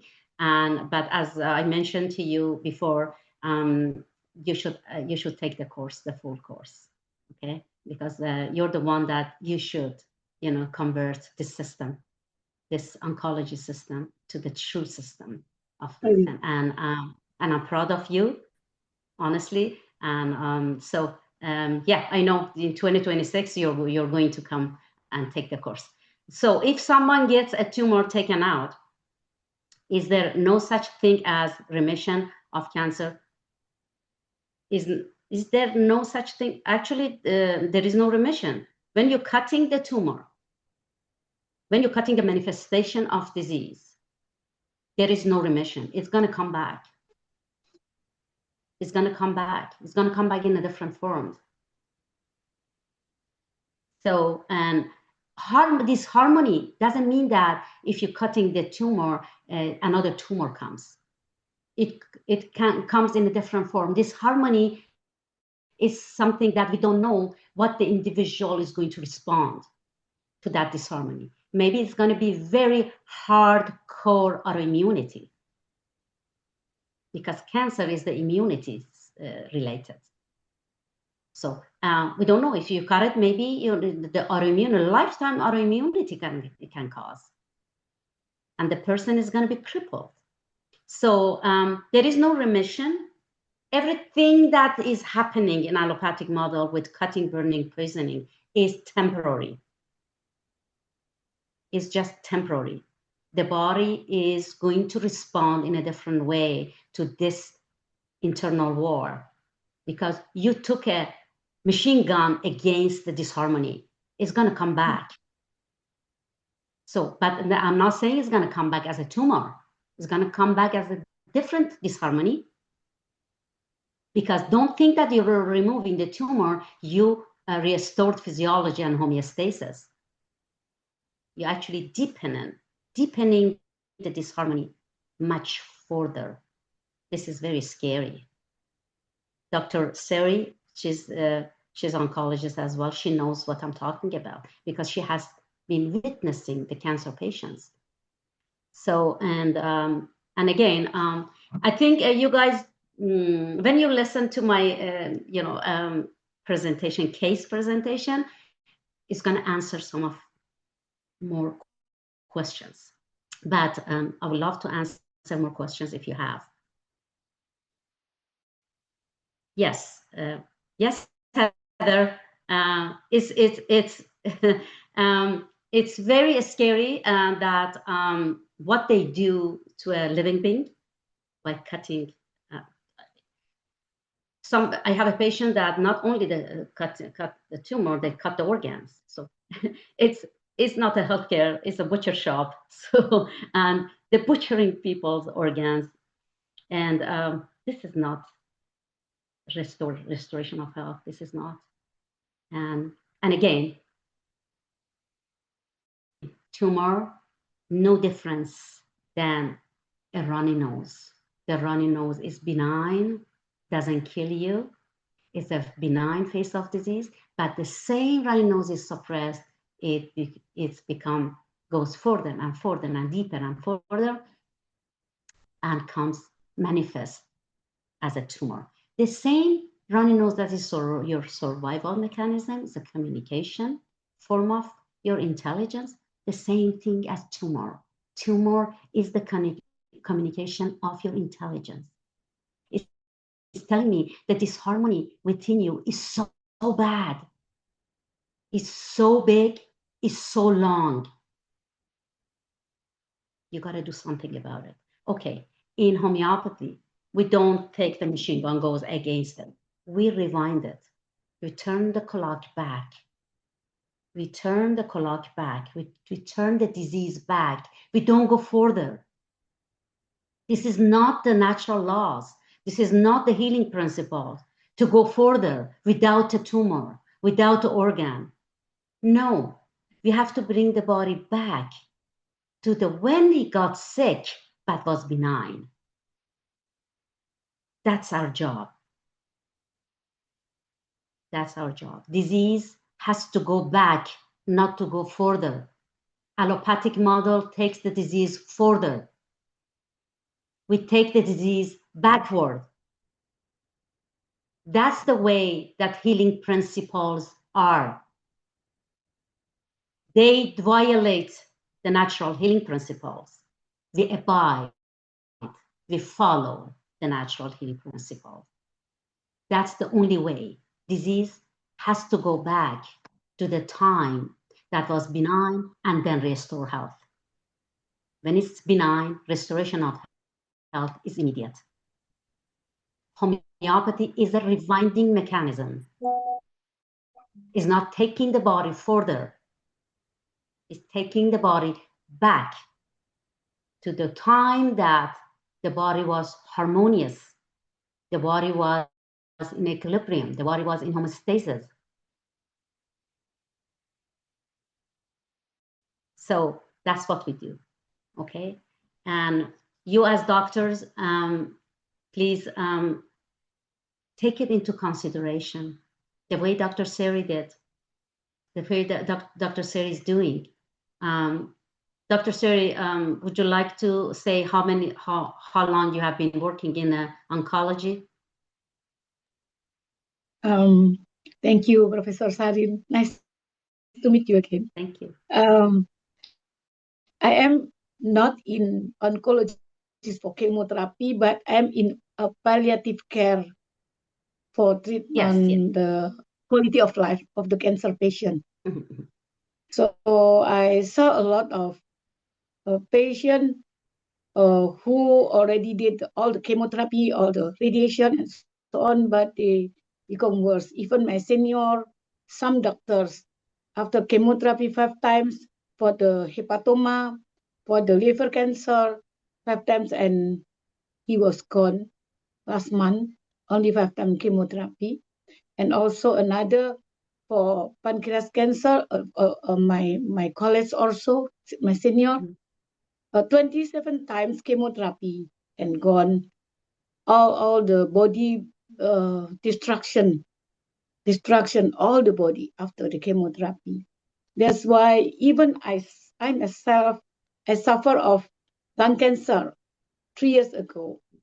When I go for PET CT, the PET CT showed that all my lungs full with multiple nodules, cancer, lung cancer stage 3B, because in my lymphatic, in my thyroid, and some lymphatic, there are red colors.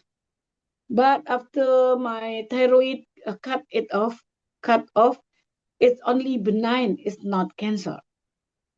And also when I did the cryosurgery for my nodule 1 nodule, the biggest in my right lung, the professor in China confused, is it cancer or not? Because it's not like cancer, but it is cancer. And finally they found that it is sarcoma cancer sarcoma, and cannot, not sensitive with chemotherapy, not sensitive with radiation, nor immunotherapy. That's why I was so glad. Yes. And myself, I have to reverse all my disease, become normal. But because I was so tired, these three months looks like it will spreading again, but I control it again. Yes, thank you so much. So this presentation today gave me a light for me that this, what should I do again, disciplinedly, to make the cancer and the tumor starving, and I have to make my metabolic and all my system in the body to be in a balance again. Yeah. Thank you so much. Thank you. Sarin. Yes, I just mentioned you're working in oncology department, so that's what I was correct. Yes. So, yeah, thank you so much. Okay, I think it's more questions. Thank you so much, everyone. Dr. Rasul, welcome to the conference. Yes, says hold. Okay. Who is Dr. Ramesh Manian?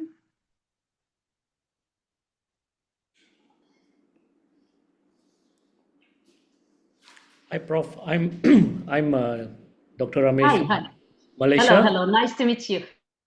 So you want to record? You want to record next presenters? Yeah, is that possible? Yes, you can. All right. Thank you. Thank Okay, you. you're welcome.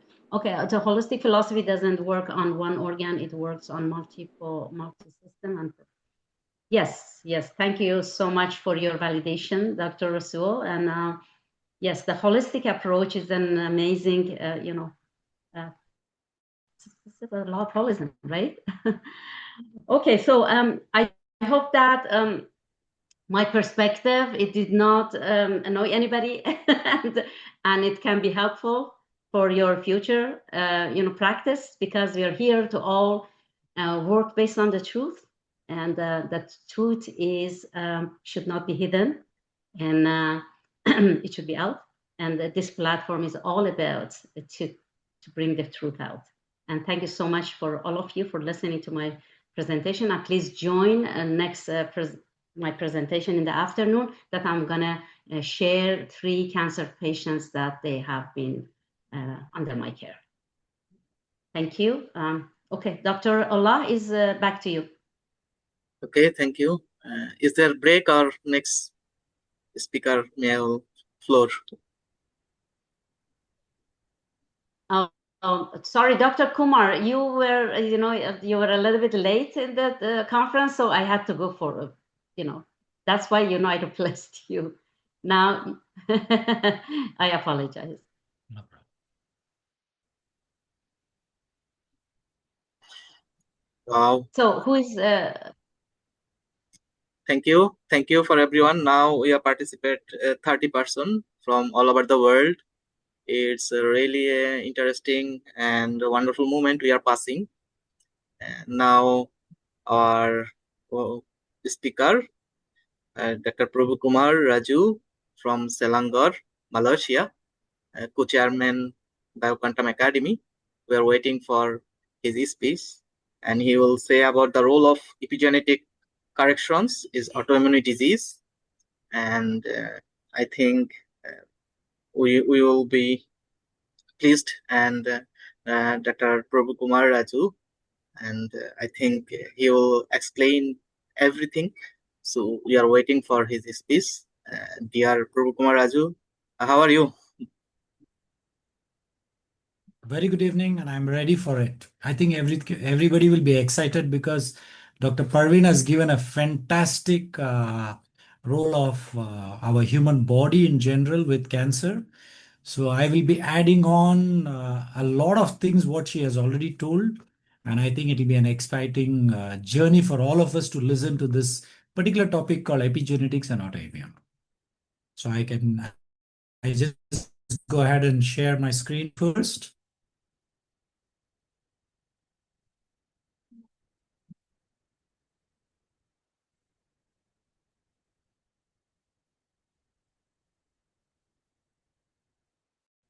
All right, we are all here, excited, and I am very excited. My humble apologies. Things got delayed for the reason is I have been preparing until the last moment. Just hardly half an hour ago, I finished my whole slides. It has been a long journey, and it's a beautiful journey of today on the 25th of October. And with all the beautiful souls down here who are all looking at our journey to listen to something what is called as epigenetics, which is what plays a very, very important role. And my today's presentation is something to do with autoimmune disease. And it's been an honor for me to be on this platform as a faculty member in charge for the epigenetic. I'm privileged to say humble pranams and thanks to Dr. Parveen for giving me this wonderful opportunity to share the knowledge on epigenetic in the autoimmune disease situation, which is quite rampant in today's world. So for all of you down here, it's an event to learn, collaborate, exchange, share, and uplift with the academic acumen. So I welcome you all on this beautiful platform to this sharing of information, which is going to be there for the next 2 days. And it will be exciting for you all to tickle your brain and then start learning and then joining us as a team into this beautiful world of holistic, medical field. So epigenetic correction in autoimmune disease is the today's topic, and I'm privileged to present on behalf of the integrated medical practice and the Department of Epigenetics, which I am heading. And then it's a long journey. It's going to be for me a long journey, and then it's going to be a fantastic experience for every one of us, including me, because it's a journey. All the while I've been a clinician. Now today I have an opportunity to become an academician, wherein I'll be sharing a lot of knowledge, and which Dr. Parveen always goes on insisting. We need to leave a legacy. Now, the legacy is knowledge. It's not the money, it's nothing else. It's just the information, knowledge, expertise, which we are going to share. This is what we as a team from Bioquantum Academy are very, very excited that we want to share this beautiful knowledge to every one of you who are here. Now, saying that, I don't want to go too much into details of my own self, saying that just I will give you a glimpse of what I am. Basically trained as an ENT surgeon, and then later on I went on to train myself in stem cell therapy, then the energy medicine, and in the past 10 years I have been practicing a new field, a new dimension in the medical field called and epigenetics. And it was a beautiful journey that 2024 I accidentally came across something called Bioquantum Academy. It was an accident, and I think it was on my WhatsApp. I saw this, and then I was wondering, what is this Bioquantum Academy? Because I have been using a machine which is called as bioresonance machine, and that excited me, and I sent information of who I am to the academy. And to my surprise, Dr. Perveen responded within 24 hours, and she said, "This is something excited. I want to meet this doctor." And that's how it all started. And today I am here on this platform because of the grace of Dr. Parveen and the team of academicians inside the academy, which allowed to join them as a team member, as a faculty member. So my journey is almost 36 years as an allopathic doctor. So I'm privileged to just tell that I am an allopathic doctor. But when I come to epigenetics, let me be very, very frank and precise. It's a precision medicine. It's in allopathy, it's a precision medicine, but we go to the cellular level. If you had heard the what Dr. Parveen was telling, the cellular health plays a very important role, and every disease starts from your cell.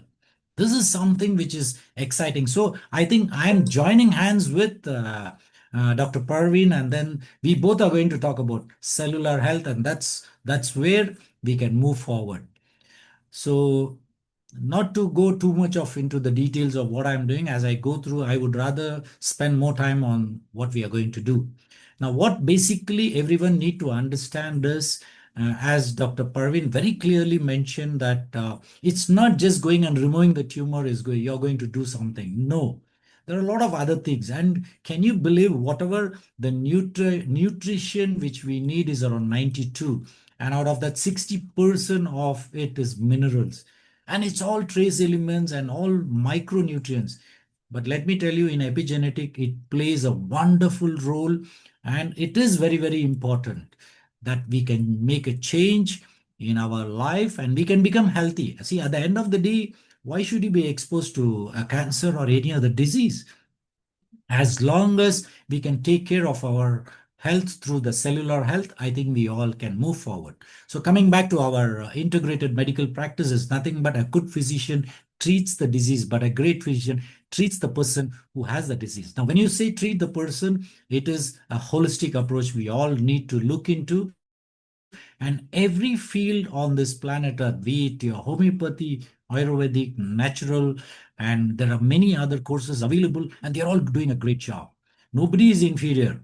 Everybody has their own beautiful journey, and everybody has their own, I would say, a scientific approach towards our diseases or towards becoming healthy. So now what is happening is we are talking about autoimmune disease. Now, what exactly is that happening? It's your own immune system fighting with its own cells. And what you see in the mirror is it's like you're punching your own self, you know. So here our own cells are all fighting against our own cells and tissues. Now, this is what is an autoimmune disease all about. Now, saying that, if you look at our journey of life, now in a normal circumstances, what happens is our body immune system will recognize, attack, and destroy the invaders, be it a bacteria, fungus, virus, it can be your cancer cells, and kill them. So for that, what happens is there is something called a protein which is produced during this process. It's called an antibodies. So that's why when you see sometimes when you get a disease, after that, you get an immune system boosted up because your antibodies are produced. Now, this is where the vaccination part came in 50, 60 years ago, wherein, you know, we were vaccinated like you and me. I think commonly we were vaccinated for measles, your BCG, all this.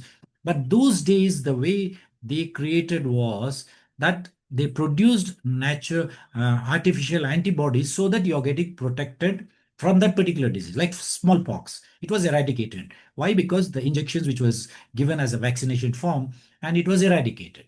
Now, but today, when we see the situation is quite alarming and quite scary, that in spite of taking, like for example, you can look into our COVID vaccination. I have seen a lot of people after COVID vaccination, they get infected with COVID.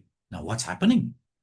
Where is things are going wrong? So this is where we need to look at a little beyond as what we are doing. So saying that, what happens is when we look at our journey, we need to move forward and see what next has to be done. So what is that we need to do? If you just look at the geographical picture of autoimmune disease in the whole world, it's around 9.5 to 10% of the world population, which is approximately around 840 million people are affected by autoimmune disease. But to add on to this particular, the percentage, I would say that after the COVID started in 2019, after that, what has happened is, I think it has exploded exponentially. I see a lot of people suffering from autoimmune diseases. Now, why is the situation? It can be the post-COVID infection, it can be post-vaccination, whatever the reasons are, the autoimmune disease is very busy in spreading itself. So, in one way, when you see why is autoimmune disease getting upper hand in their journey. Now, this is where we need to look at epigenetics, wherein we can do a lot of things and then move forward. Now, just going back to our autoimmune diseases, what are the situation you are looking at? Now, there can be a genetic one, it can be your infections, it can be hormonal changes, it can be environmental toxins, your chronic stress, your diet and gut and imbalances, vaccination. I put this vaccination because I see a lot of cases who have been vaccinated and then their autoimmune system has been triggered and they are facing the situation of an autoimmune situation today. Now, this is the biggest challenge for the medical fraternity, and that's where we need to see how can we help all these souls who don't know where to go. Now, if you look at autoimmune diseases by itself, I have listed almost 100 different autoimmune diseases, but I'm not going to step by step, individually show you, but just in the slide, just look into it. There are 100, diseases which is affected through the autoimmune system. So saying that, you can see all this, almost the 100 thing is here. Now, what is happening? This is just for a general, I put this slide because the previous, I think 50 years ago, we never had an automatic vehicle. We had a manual one. But today we have automated situation. And in that, today we have a AI-driven cars. So I think our body also is, it wants to take to the next level of, going into an auto mode. That means everything gets automatically done and then started. So this is where the disease, when you're looking at, and when it is auto, to stop that particular problem is going to be a big, it's like, you just put it in the auto mode and live, it'll just go wherever it wants to. The same way what is happening is because with the 50 trillion cells in our body, Now, where is the situation starting and where is it going to end? We don't know. The cancer may start in one particular place, but it can start spreading to other parts. And as Dr. Parveen said very beautifully, just by cutting or removing the particular thing, we do not know. But one thing I can definitely tell you, the moment you cut the cancer tumor, what happens? Without your knowledge, there might be spillage of these cancer cells and they start spreading out. And they have a fantastic mechanism of just survival mode. Once they are in that survival mode, they don't bother who is in middle, who is going to, they will just rampantly start moving and spreading them. And they have a teamwork. All the cancer cells are having a very, very good teamwork. And today in this platform, if at all you and I haven't teamed up to at least come and listen to this 2 days of conference, I don't think we can change anything in this universe. So our job is we need to team up and we need to work on a same, I would say, the mental frequency of understanding how do we go to normalize to the homeostasis, which is a very, very important aspect of every human being. So homeostasis plays a very, very important, and we all need to work towards that. Their epigenetic plays a very, very important role. So now what's happening is, just going back to your a little bit of history. Now, it was only in 1912, Hashimoto's thyroiditis was the first time they put it under the autoimmune disease, and that was the Japanese research scientist, Dr. Hashimoto. He picked up this particular situation. But when you go into the little development of it, everything started to open up sometime during the 1940s and 1950s. And that's when they started looking into something called autoimmune, and then everything started going into a little more detail. But today, there are a lot of research, there are a lot of people working on this autoimmune. But what is happening is, where are we heading? Because we are not able to control the autoimmune disease situation. It's just opening up and going ahead, and then we don't know what to do. And to 2025, I can definitely tell you, we are facing a biggest challenge. But I'm here and I'm privileged, I'm honored, and I'm proud to tell you that epigenetic can do a wonderful job in terms of controlling autoimmune disease. Now, why do I say that? As I progress, I'll be sharing the information. I think every one of you will be getting excited. Then you know what to do. There is a process, and I'm going to show you all that. So now what's happening is, for your immune system to work properly, your body must be optimized from all angles. Now, as Dr. Parveen said very beautifully, you need to, it's not just the moment you see cancer, it's not just you're going to go and, kill cancer or, remove cancer. It doesn't work that way. It starts with your diet. It starts with your mindset. It starts with your energy fields. It starts with your discipline. Everything plays a very, very important role.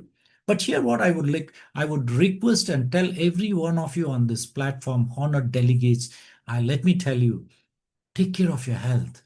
Don't wait until a disease comes in and then you start looking for solutions. It's not easy to find a solution once you get a disease, but there is an option available for you to do something wherein what you all need to do is, this is the language I speak, is it's called optimization of your health.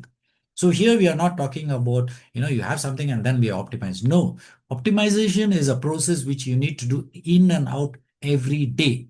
It is not just one fine day you are optimizing and then the next day you do whatever you want. It doesn't work that way. So optimization plays a very, very important role. And can you see this gentleman, with one punch, everything can be stopped. So saying that, we all need to work to, with the challenges, with the kind of environment we have, with the kind of people's mentality, with the kind of, I would say, chaotic situation on this planet Earth. What are you doing? What can we do? We all need to work on how do we optimize our health.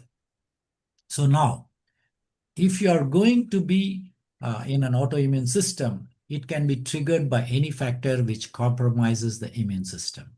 There are more than 100 autoimmune diseases as of today. Now, do you want things to be getting triggered, or you want to, I think Dr. Parveen said very beautifully, harmony. Harmony is something very beautiful. Harmony is something everybody wants. You want a harmonious life. You want something, harmonious with the universe. This is what we all want. But are you working towards that harmony so that you can expect harmony? But you live in disharmony, and can you expect harmony there? I say no, definitely not. So what you need to do, let's go into the next situation. So as I told you, there are 100 diseases which are ready to come into your body, which are all called autoimmune diseases.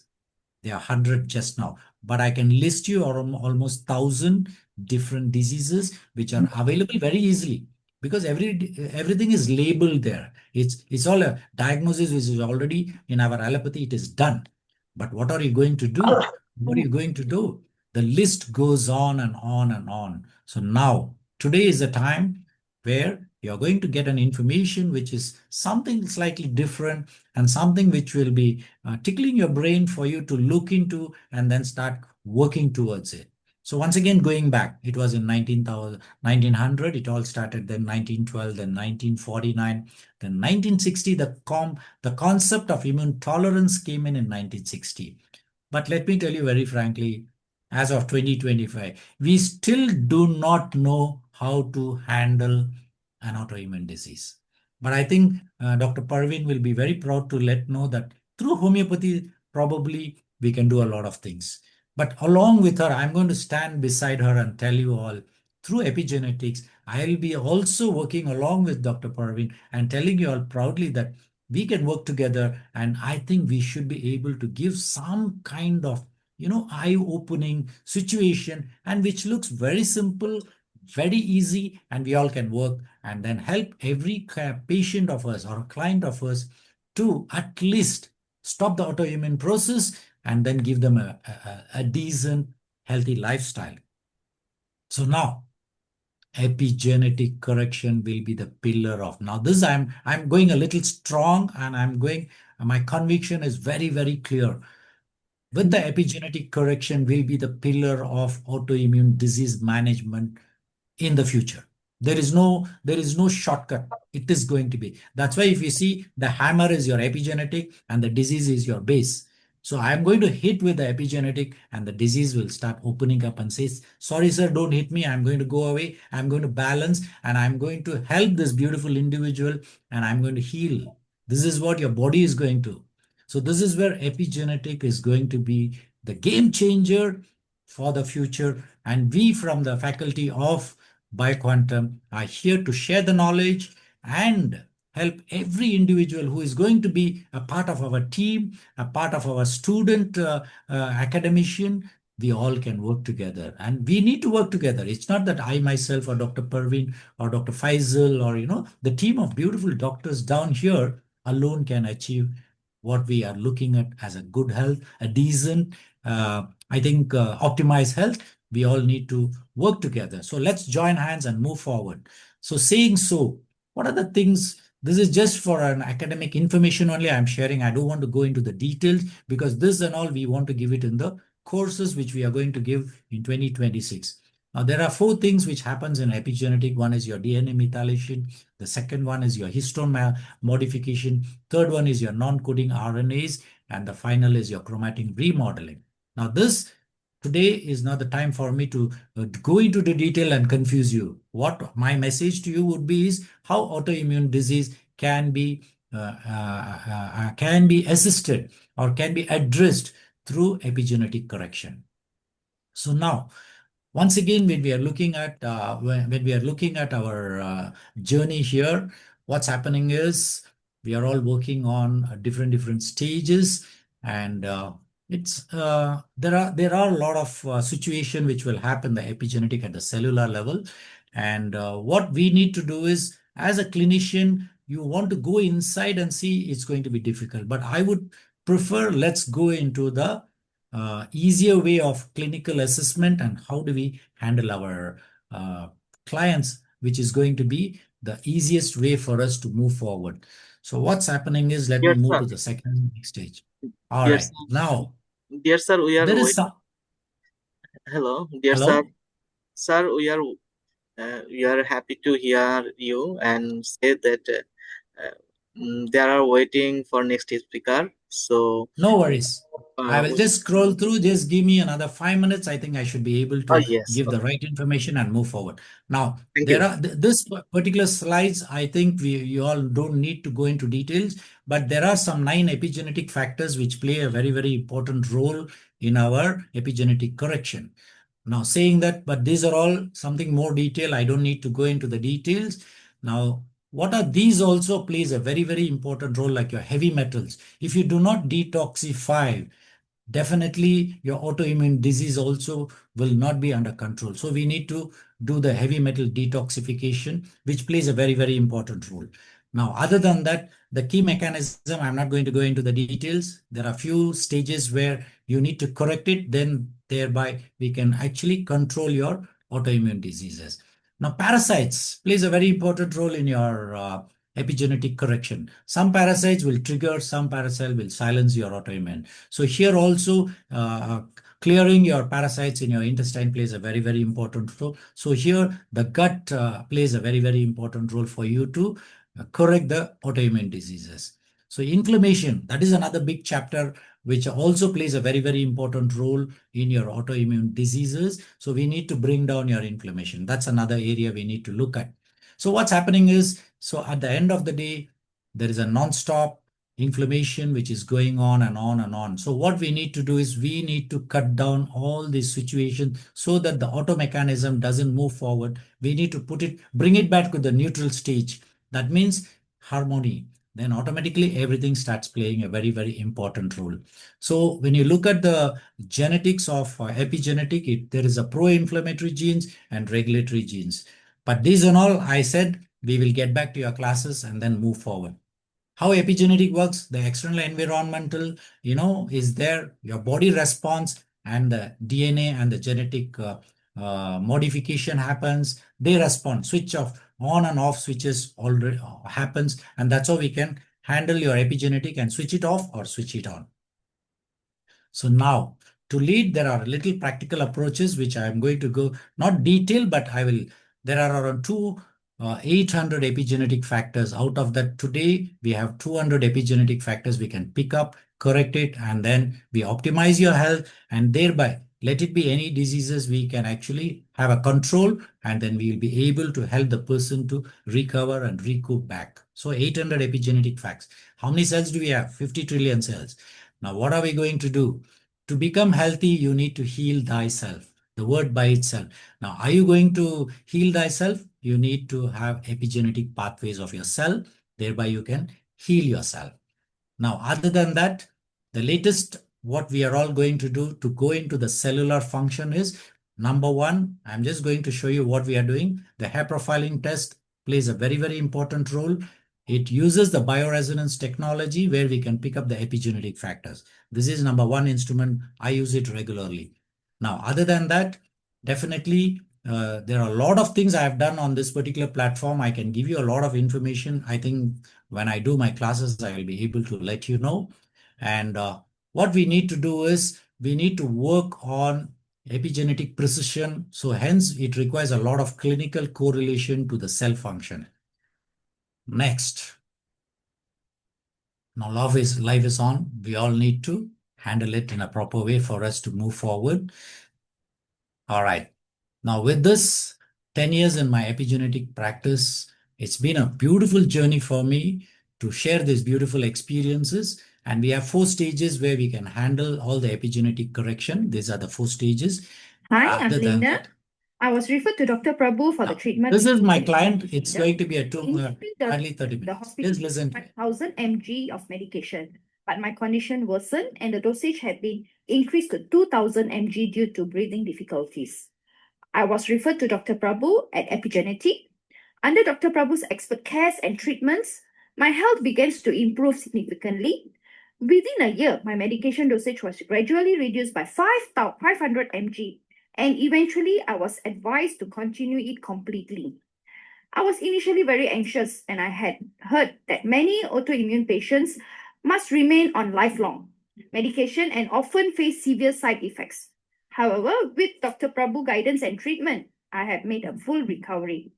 By God's grace, I am now living a healthy, happy life with my loved ones. I'm deeply grateful to Dr. Prabhu and his entire team of Epigenetic for giving me a new beginning.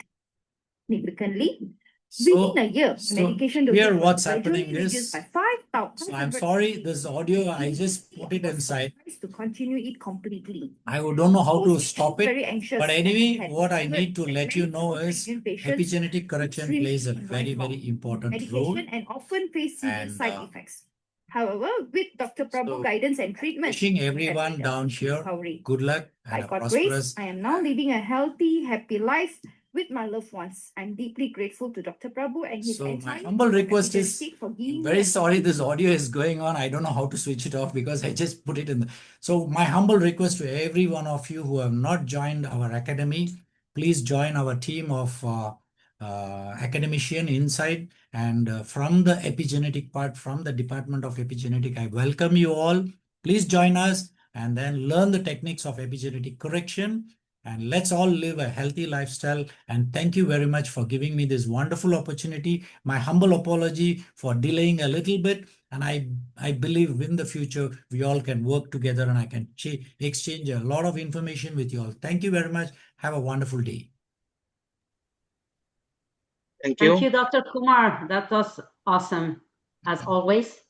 And yeah, you made it a little bit short today, but we have 2 days to go, Dr. Kumar. You can still continue. We can still continue. I have 3 presentations. You can have more presentation. So it doesn't have to go with, just one schedule. Because Dr. Leonard is waiting for his presentation. Dr. Horowitz, thank you so much for joining us. I would like to make a comment on Dr. Kumar's presentation and what he does. The reason that we are together because we have the same perspective, we have the same view on the healing, and what he does in epigenetic is exactly what the father of homeopathy, Dr. Hahnemann, said. Dr. Hahnemann is who developed the homeopathic system of medicine, full-fledged system of medicine 250 years ago. He said, no medicine, the best medicine, the correct medicine, the correct potency, whatever, does not work if these factors that Dr. Kumar said do not exist. So epigenetic is a foundation, it's like nutrition. It's a foundation of health, So that's why, we are working together, right? So, I mean, epigenetic is something that is very important to consider it when, as a practitioner, that you work with any system of medicine, especially if you work with homeopathy. Because, as I said, Dr. Hahnemann mentioned it in Organ and After Medical Art, that it's very, very important to consider everything that he said: detoxification, nutrition, all this, deficiencies, lifestyle. These are all the branches of the health, So that's why, homeopathy is very compatible with what Dr. Kumar is teaching. And thank you so much, Dr. Kumar, the head of epigenetic department. And so we have a long way to work together. And thank you, everybody, to listening to his wonderful presentation. Okay, Dr. Leonard Horowitz, we always miss Dr. Leonard, so we always love to see him, but we see him only on webinars and conferences. So amazing to see you. And yes, I think Dr. Ullah is back to you and to introduce Dr. Horowitz. Thank you, Dr. Prabhu Kumar Raju. And now we are waiting to hear the speech from Dr. Leonardo Ruiz. Dr. Leonardo Ruiz. He is DMD, MA, DNM, and MPH, American Board Certified Practitioner, energy medicine expert, and electroceuticals pioneer, advocate of frequency therapeutics, author of 28 books, Department of Integrative Medicine, and webinar and conference associate lecturer at the United States. And today's topic is really interesting. And now he will speak about 528 frequency photo acoustic, bioenergy, and therapy supersedes pharmacology and Western medicine. So we are waiting to hear from Dr. Leonard. Dear Leonard, do you hear me? Yes, I can hear you fine. How are you guys doing today? Very nice to join you. Yes. Great Now to you see start. you, Dr. Leonard. All Yeah, right. Shall I begin? absolutely. We are waiting for you. Oh, okay. Well, thank you. Yes, Dr. Kumar, I really appreciated your presentation. And likewise, Parvin, your presentation is wonderful, befitting to what I'm actually about to share. So the presentation I've prepared for today is 528 frequency photo acoustic bioenergy. And that this supersedes, exactly as you were speaking about, both of you, the concept that Western medicine is better than Eastern medicine. And I think that that is something that is ridiculous, absolutely insane, frankly. My presentation deals likewise with cancer. Because I'm now a survivor of cancer. I was 2 years ago, I was diagnosed with a COVID cancer, multiple myeloma. I was given 5 years to live. And largely what I did was I got myself a very wonderful expert who shared my own philosophy and understanding of natural medicine versus allopathic medicine, or the slash burn and poison paradigm. And I was advised to not do certain chemotherapeutics, but at the same time, I educated him and others who were involved in my treatment plans about 528 frequency, which this presentation is about.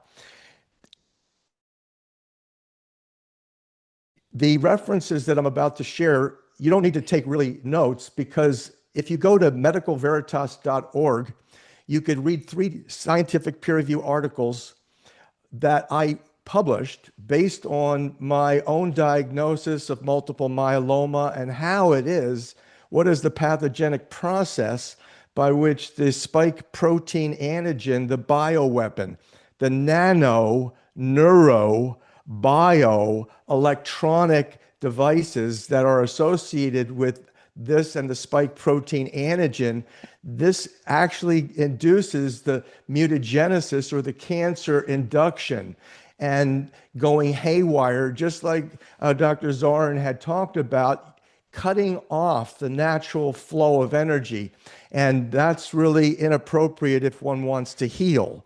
So to restore the natural energy is really exactly what my predecessors here have talked about.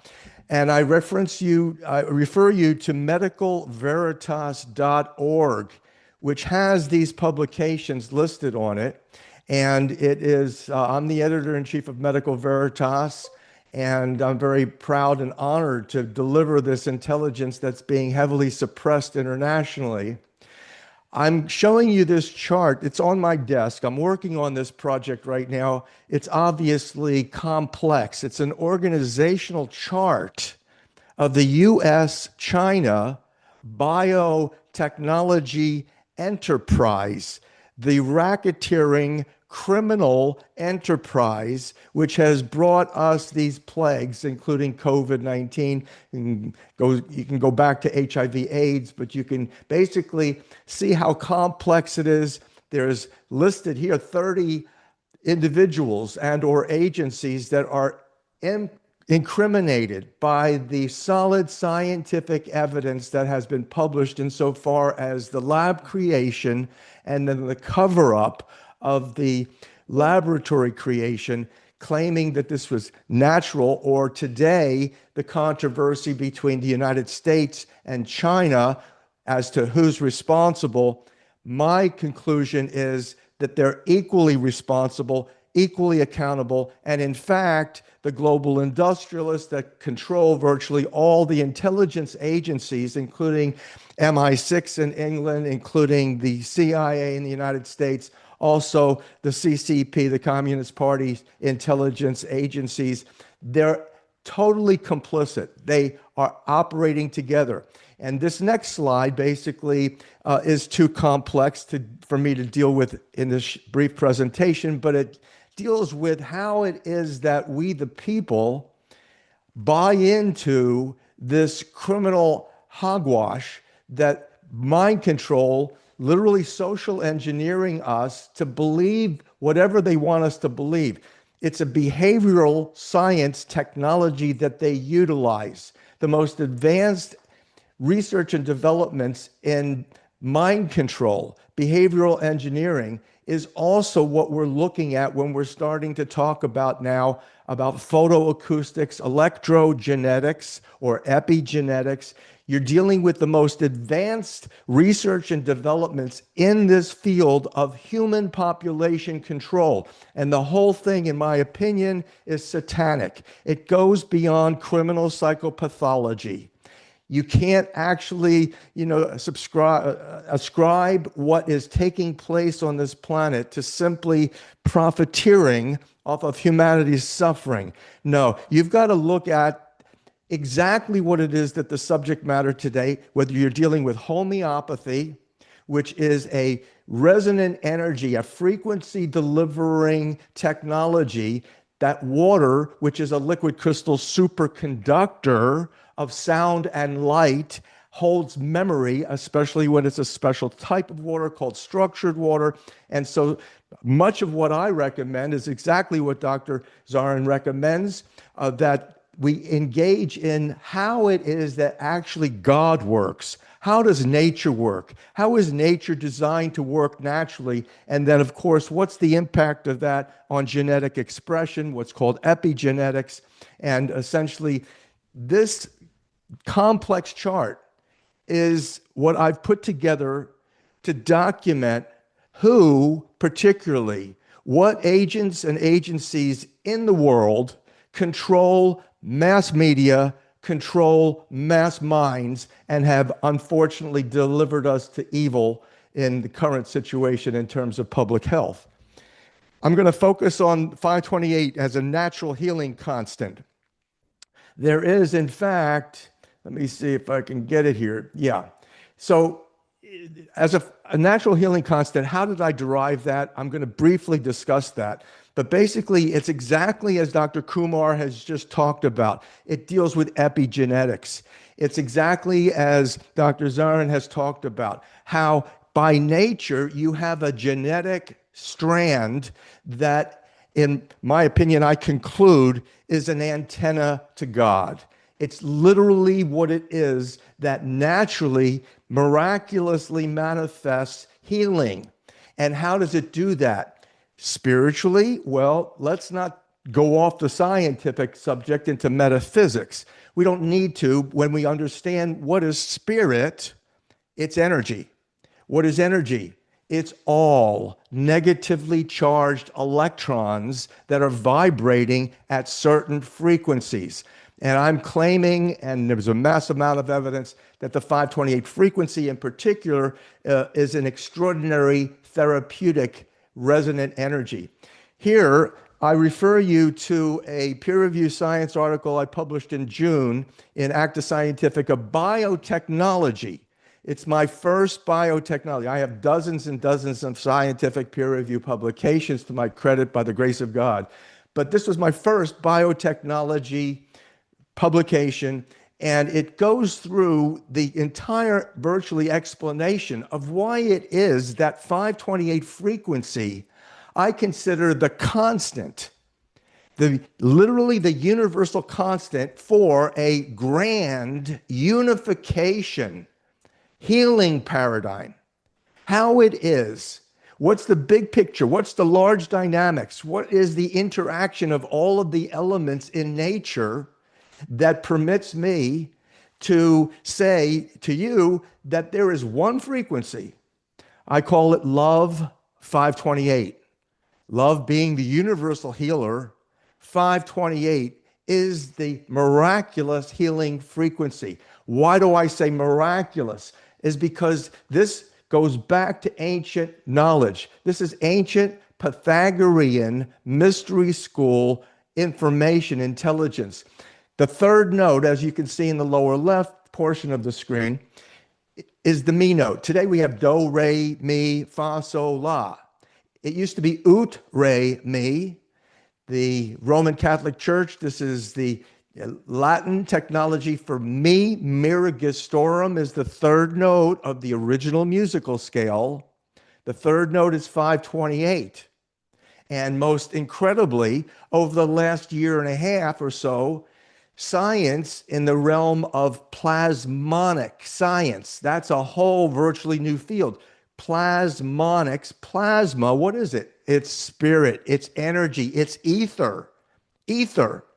You can't see it. You can't hear it.